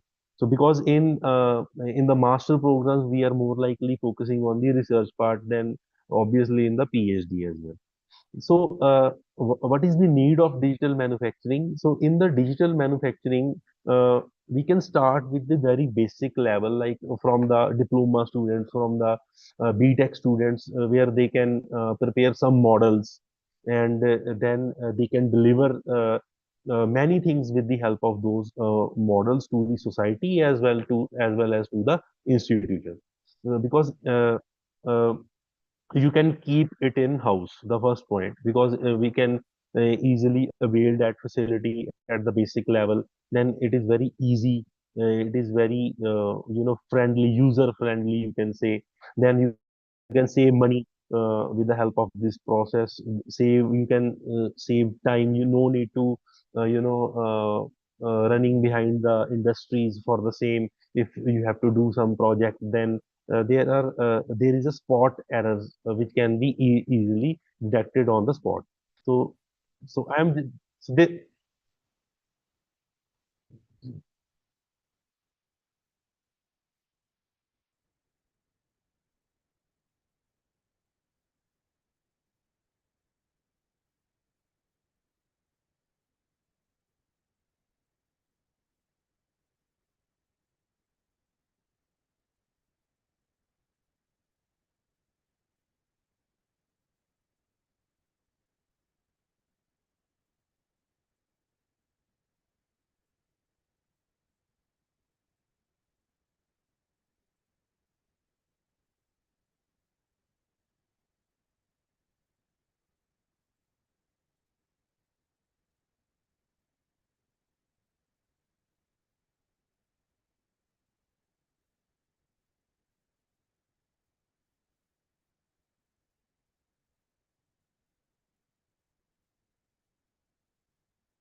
I had only two videos which I want to show here because the main concern is the future.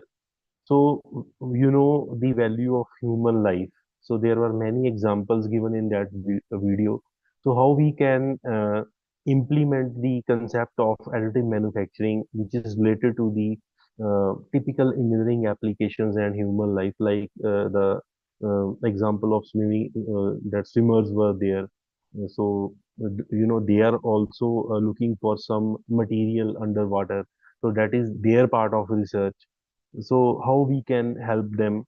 There are other applications as well, like if the heat is very high, so at the ultra high temperature ranges, at the high temperature ranges, that is basically beyond 1000 degrees Celsius. So how we can contribute to the society with the help of additive manufacturing. Now the prototype, you all know what is prototype. So here is just this is a definition of prototype.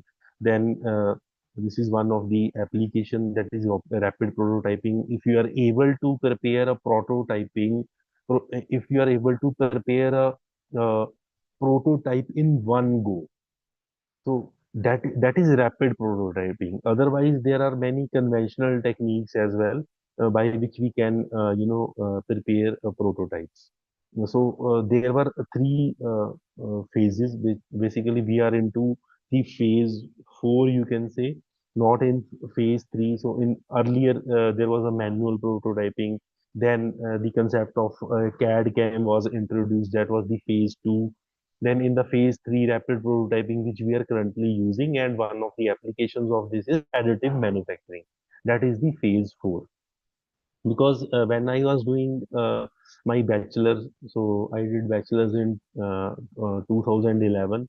Then in the major project of my bachelor's, I submitted a 3D model. So which was basically obtained from GNA, which is a very famous group in North region.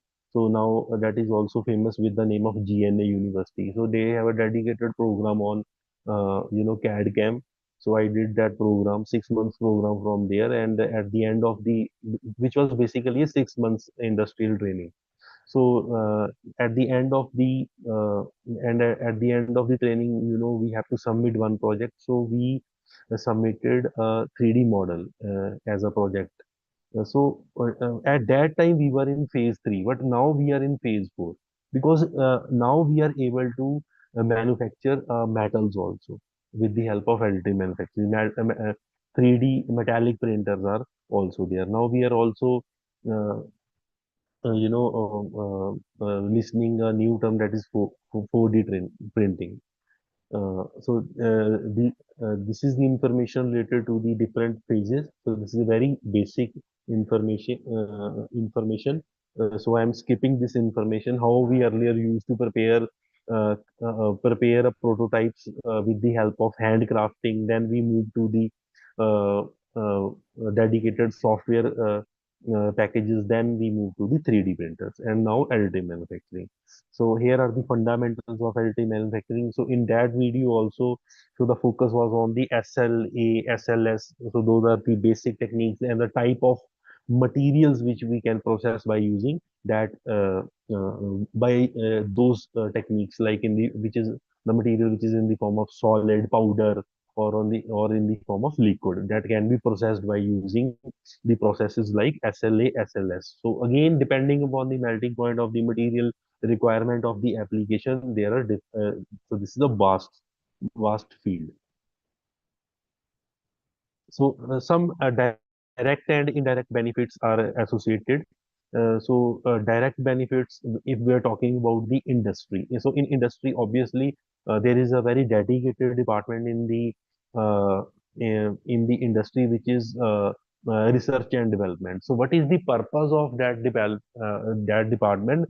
The purpose of that department is to finalize everything related to the product. And what is the outcome of that department? The outcome of that department is the drawing, which they hand over to the manufacturing unit. Because I have worked in International Tractor Limited, also ITL, which is famous with the name of Sonalika tractors. So I worked there as engineer for 1 year. So what was our main role over there? So we used to we used to collect the information about the materials. Then we gather the information related to the other aspects also, like the feedback of the customer. And based on the every information that we gathered, we prepare one drawing. So that drawing is the input of research and development department of any industry. So that they hand over to the manufacturing section, and the what is the purpose of manufacturing unit? They have to produce a product by using different machine tools. So they have a set of tools. With the help of different machine tools, they manufacture products, and after that they transfer those products to the assembly line. So it is directly beneficial to the product designers, then obviously beneficial for the tooling as well as manufacturing engineering, because 3D model is there. So if you are preparing any 3D model, you obviously you have to make the some modifications also in that one. If I talk about the design, so let us say we have design 1, that is iPhone 15, design 2 is iPhone 16. So obviously we are making some modifications in the design of the previous model.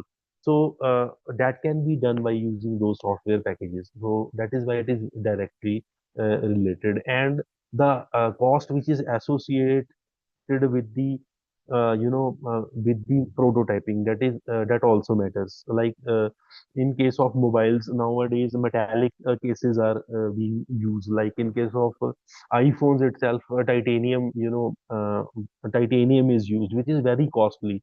So if you directly fabricate that material by using machine tools, then obviously it is very costly. And if you have to make some modification or minor modification in that one, then again you have to manufacture that prototype again. So it is better to have a rapid prototyping in use in that case, so that we can prepare a prototype and show to the beneficiary. So that beneficiary can be a head of the department, that can be a owner of the industry. So that is how it is a beneficial. Indirect benefits are also there. Benefit to the marketers: if you have a dummy mobile with you, then you can also show that to the customer before opening a new box. So that is the benefit. So if you have a prototype, so prototype is dummy is also a prototype. Benefit to the consumers also. So as I showed one video where you have seen there are many products which are in direct use of the consumers. Like some of are the household devices, you can say, which we use in our daily needs, use as daily needs.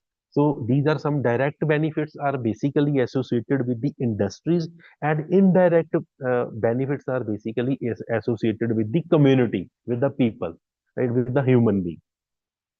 Then this is how we have overcome the complexity of the products with the passage of the time. So I already mentioned this one in the previous slide, so I am skipping this one. So as you know, additive manufacturing is one of the applications of 3D printing, so which we are using right now. Now so what is the main purpose of showing this? So now we are able to produce a very complex shapes in minimum time. Now thermal spraying, so this is my core domain. So what we do in thermal spraying, in case of thermal spraying, we have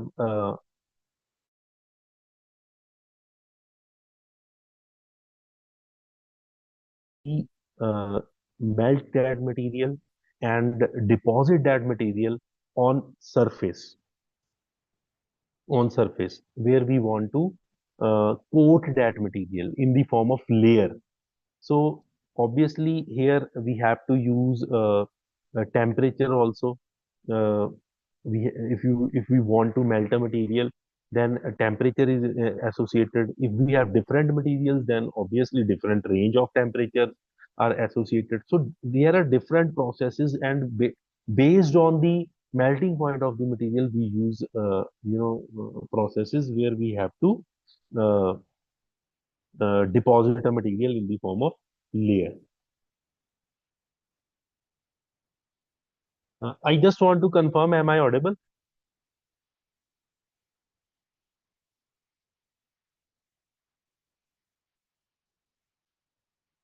Yes, sir. Okay, okay. Thank you, sir. Thank you. So here you can see, so here I have considered an example of a powder. So because we use this one as a feedstock material. So Dr. Naveen is also working in this field. So he did PhD, I think MTech and PhD both in thermal spray coatings. So we have powders. So we melt these powders to have a thin, layer. uh, so that is also part of fabrication. So this is the scanning electron micrograph of the powder at different magnification levels, and with the help of this is a part of basically a characterization technique.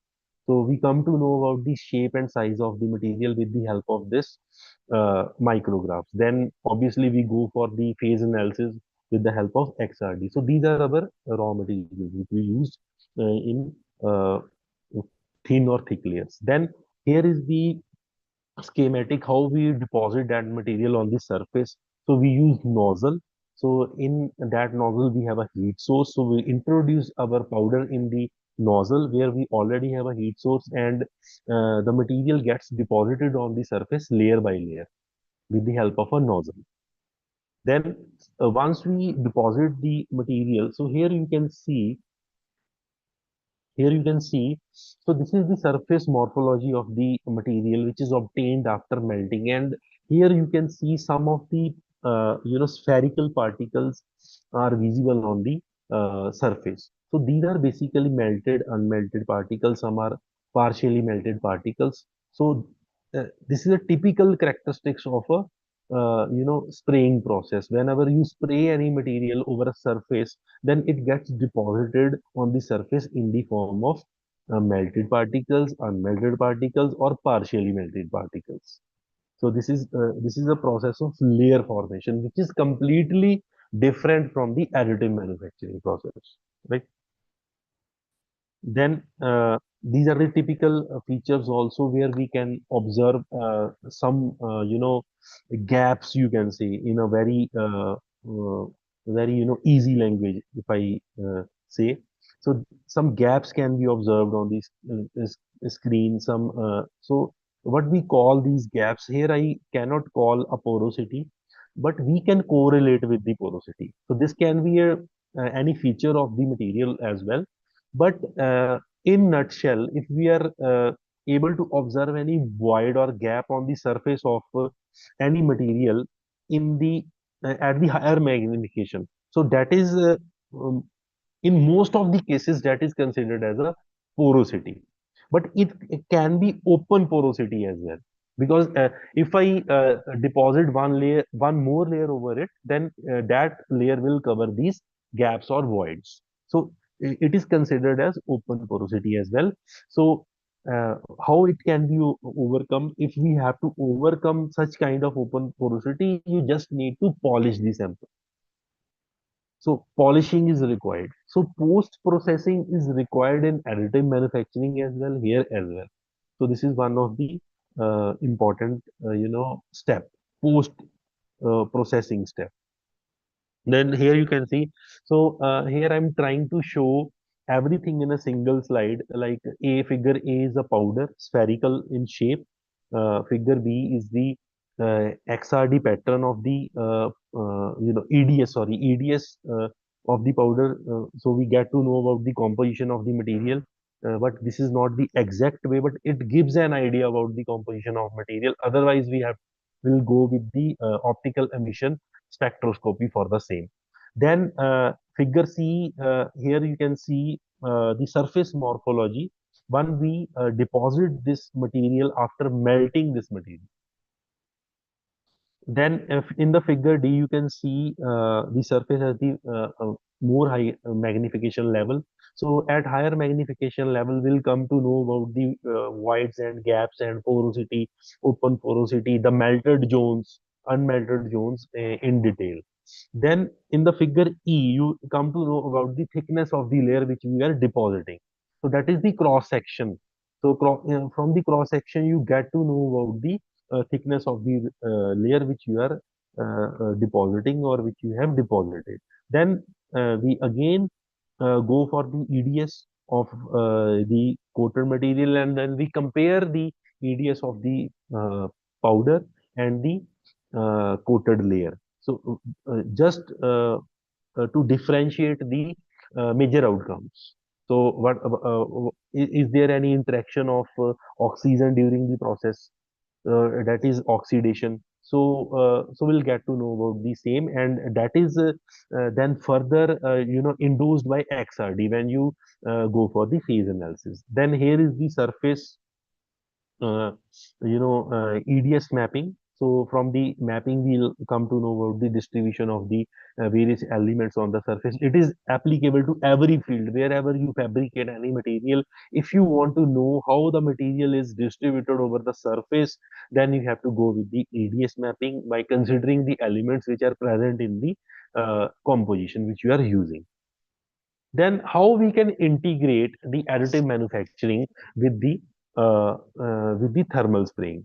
So here I'll try to shed some light on I'll try to shed some light on this material. So how we can integrate additive manufacturing with the thermal spray, which is one of the surface engineering techniques.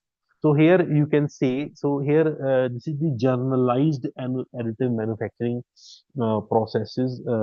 On the one side, we have a traditional additive manufacturing processes, because it is more about this session is more about the future aspects. So here I'm highlighting the integration that we have done with the surface engineering. So on one side, we have traditional additive manufacturing processes like rapid prototyping manufacturing or rapid biomodel manufacturing, then direct metal manufacturing, rapid mold manufacturing. So these are the applications, you can say the applications of the additive manufacturing. And uh, on the other side, if you are dealing with the surface engineering, then obviously in the case of surface engineering, we have only those processes which are used for the different materials, depending upon their melting points. So, according to the melting point, you can use the processes. According to the layer thickness, you can define the processes. According to the deposition rate, the capacity of the material which the process is capable of doing in 1 hour, that is deposition rate. That if you are depositing a powder, then how much powder is being deposited in 1 hour, let us say 1 kg per hour. Then what is the deposition efficiency of the powder? If you are using 1 kg powder per hour, then how much powder is uh, actually gets deposited on the surface? So let us say you are using 1 kg, but the material that is being used on the surface is half kg. So in that case, the deposition efficiency will be 50%. So that is also one of the challenges which I find in thermal spraying after going through the literature which have been published by various researchers, from USA, from China, and from other countries. So here in India, basically IIT Madras and IIT Roped. In IIT Roped, Dr. Harpreet Singh is doing a research on this field that is called additive manufacturing. So that is very near to our institution, IIT Roped. So that is we are able to do such things, right? So it is basically an integration of additive manufacturing with the thermal spraying.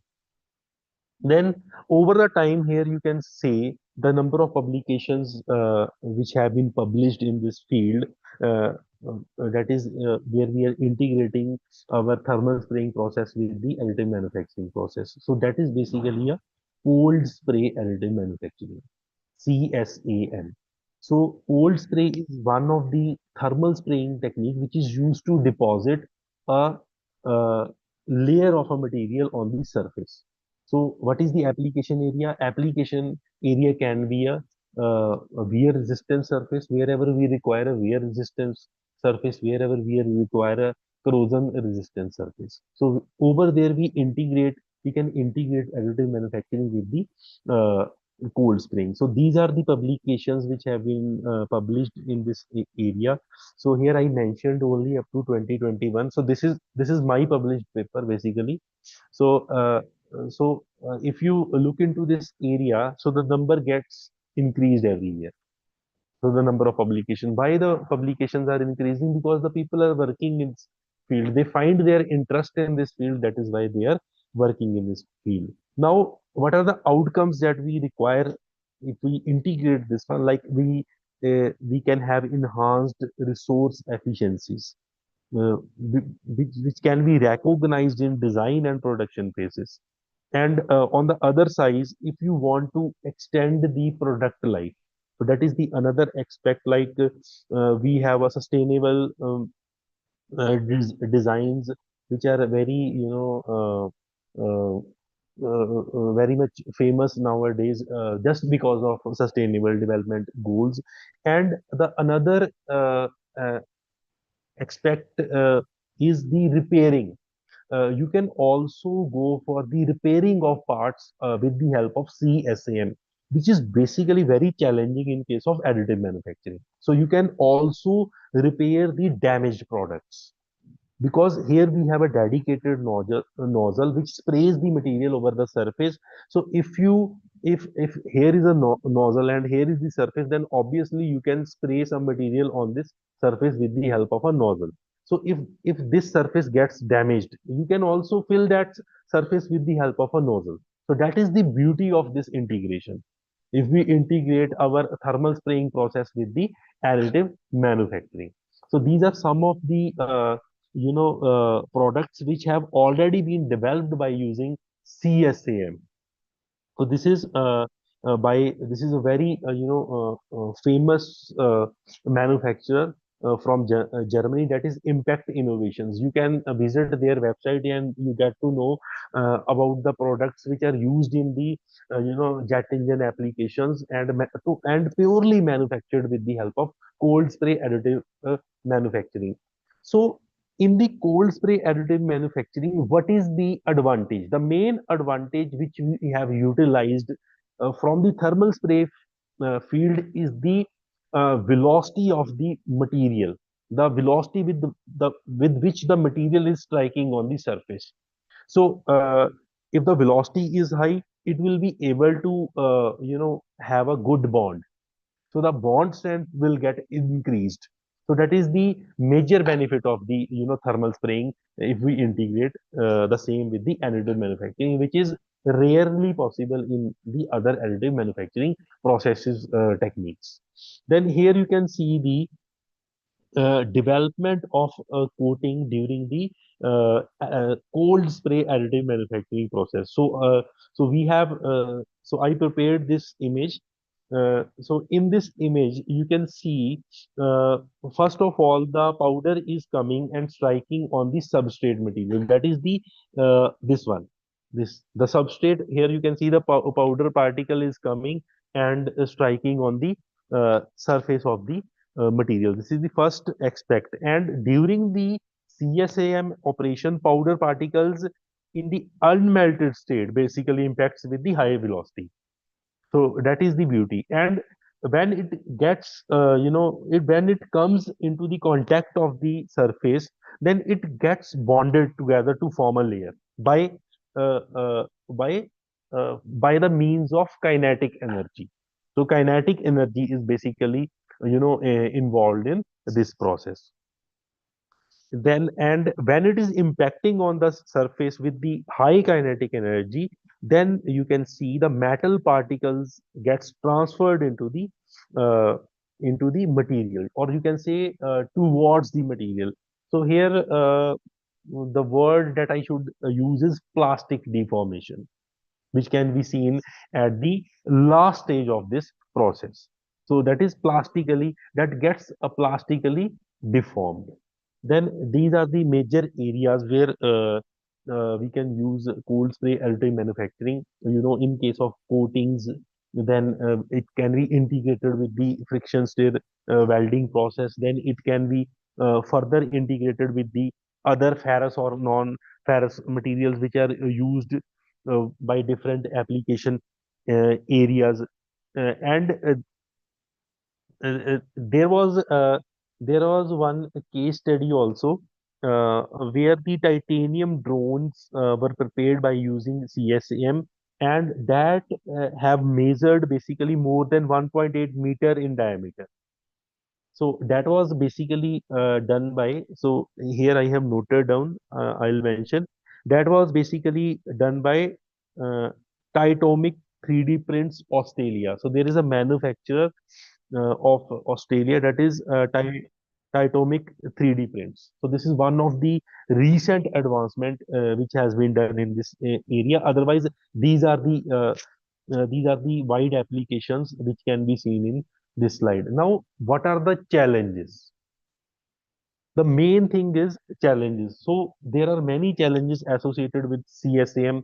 First of all, obviously, the cold spray process is associated with the, what is the meaning of cold in this method? The meaning of cold is low temperature. It means you are able to melt a material which is having a low melting point. So those are pure metals, like copper is there, aluminum is there. So you can find their applications in electronics as well. So wherever you want to deposit a material, wherever you want to prepare a integrated circuit. So as I mentioned that application earlier also, in that video also, there was one uh, example of a project where they were making one project and integrating that model with the electronic system by using integrated circuits. So the challenges are material properties. If let us say if you have to develop a composite material by using cold spray additive manufacturing, then obviously the temperature is limited. So that is the research gap in this area. So where the researchers are basically working. Then residual stresses is always a challenge. There is a if there is a significant difference between the properties of the substrate material and the material which you want to deposit on the surface. Then there is a clogging of nozzle. If the flowability of the material is less, then your nozzle will get clogged. So that basically happens in case of a nanomaterials. So in nanomaterials, what we do in nanomaterials, we have to agglomerate the material, the powder particle, so that the flowability of the material can be enhanced. So there is a manual agglomeration process. Then there is uh, there are basically setups also available for the same, where you can blend the materials. Blenders are available in the market, mixers are available in the market. So agglomeration is the best, what you can say, best method by which you can reduce the nozzle clogging. So surface finishing, if the material is striking over the surface with high velocity, then it is very difficult to maintain the surface roughness of the material. So these are the some of the challenges those are associated with the cold spray additive manufacturing. Then here you can see, because we are more likely focused on the strength of the material at the same time. Let us say if I have to use any material in the aircraft engineering, then obviously I'll have to take care of the mechanical properties, thermal properties. Likewise, if the materials are ductile materials, because as I said, this is a cold spraying process. So for that one, you have to consider the tensile strength of the material. Similarly, you have to look into the elongation of the material as well. So this is the here in the next one. Here we are basically showing the mechanism which is a metallurgical bonding. So we all know there are two type of bondings which are very common in most of the field. One is metallurgical bonding, second is the mechanical bonding. So it again depends upon the process. Like if we do hard facing laser cladding, then microwave cladding, then obviously there is a metallurgical bonding. If we are something spraying on the surface and the interface of the material is clearly visible, in that case we have a mechanical bonding. Like if we simply spray a paint over a surface, in let us if I take an example of almirah, I am spraying a paint over a surface, so that is a mechanical bonding because we are spraying that paint with the help of a nozzle. It means we are using a mechanical energy, that is a force. So we are forcing that material to go into the very small nozzle where the velocity gets increased. That is a very basic concept. So this is how metallurgical bonding and mechanical bonding is obtained.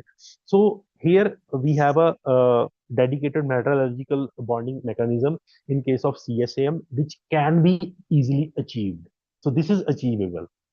Then uh, coming to the uh, uh, most important part, that is the repairing of the damaged surfaces. So here you can see in the figure one, so there is a damaged surface, and before and after images are there, so which have been processed by using CSAM, because there is a high impact velocity associated with the process. So you can impact that material on the damaged surface and it will get deposited on the surface easily. That is possible in thermal spraying. So then finally you go for the polishing. That is the post processing, which is very common in every application area. So repair can be easily done in this case. So this is again a very this is again very dedicated application. So I have considered this one from the publication of Dr. Harpreet Singh from IIT Ropar. So they are basically trying this application of a cold spraying additive manufacturing on the various parts of the battery package. So energy storage is one of the critical areas where the researchers are basically focusing nowadays.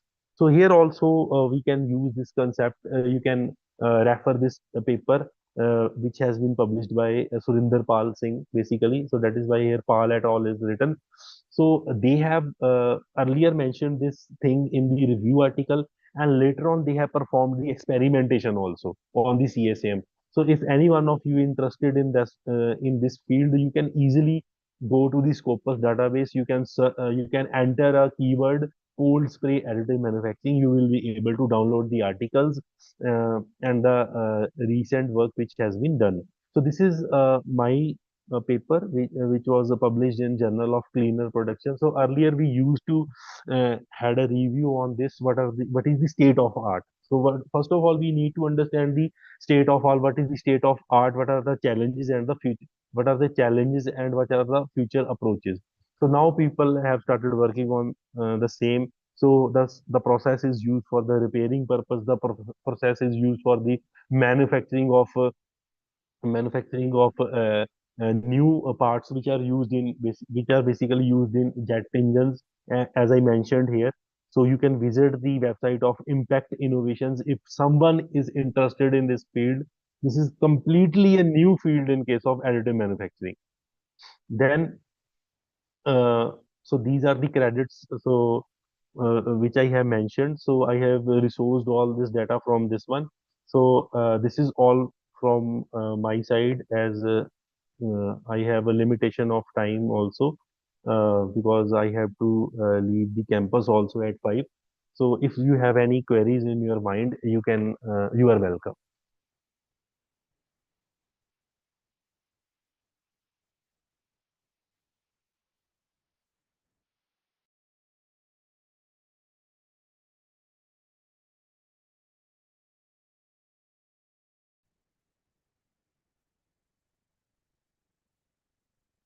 So if you have anything in your mind, you can also reach me. So you have to simply you can also connect with Dr.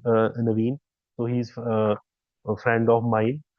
So you can also connect with him if you want to reach me. So we are basically nowadays we are working on cold spray additive manufacturing, then biomedical implant coatings for temporary and permanent joints. So we are already in collaboration with the nearest institutions, like here we have Inder Kumar Gujral, Punjab Technical University, which is a state university.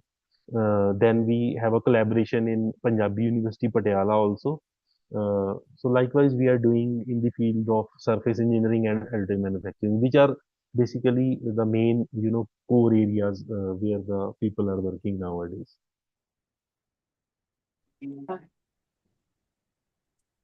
Thank you so much, Hitesh sir. From audience, any questions from your side? No, sir, well explained. Doctor sir explained very well, sir. Thank you very much, sir. Thank you very much, sir. Thank you, sir. So if you have any query, you can also reach me. So I am easily available. You can easily search my contact details on Google. Thank you so much, Hitesh sir, for a wonderful session. This is my expertise area also. Yes, sir. Thank you so much. Uh, on behalf of mechanical departments, we convey our deepest appreciation to Dr. Hitesh sir for highly informative and technically enriching session. His scholarly contribute has greatly enhanced the learning experience of all participants. On the behalf of Department of Mechanical Engineering (UCR) and the ICT Atal FDP organizing team, we sincerely thank you, sir, for your time, expertise, and valuable contribution for this successful FDP. Thank you so much, sir. Thank you, sir. Thank you together. Thank you so much. Hmm. All participants, please reconnect again after 2 minutes. I will share the link also in the WhatsApp group and chat box.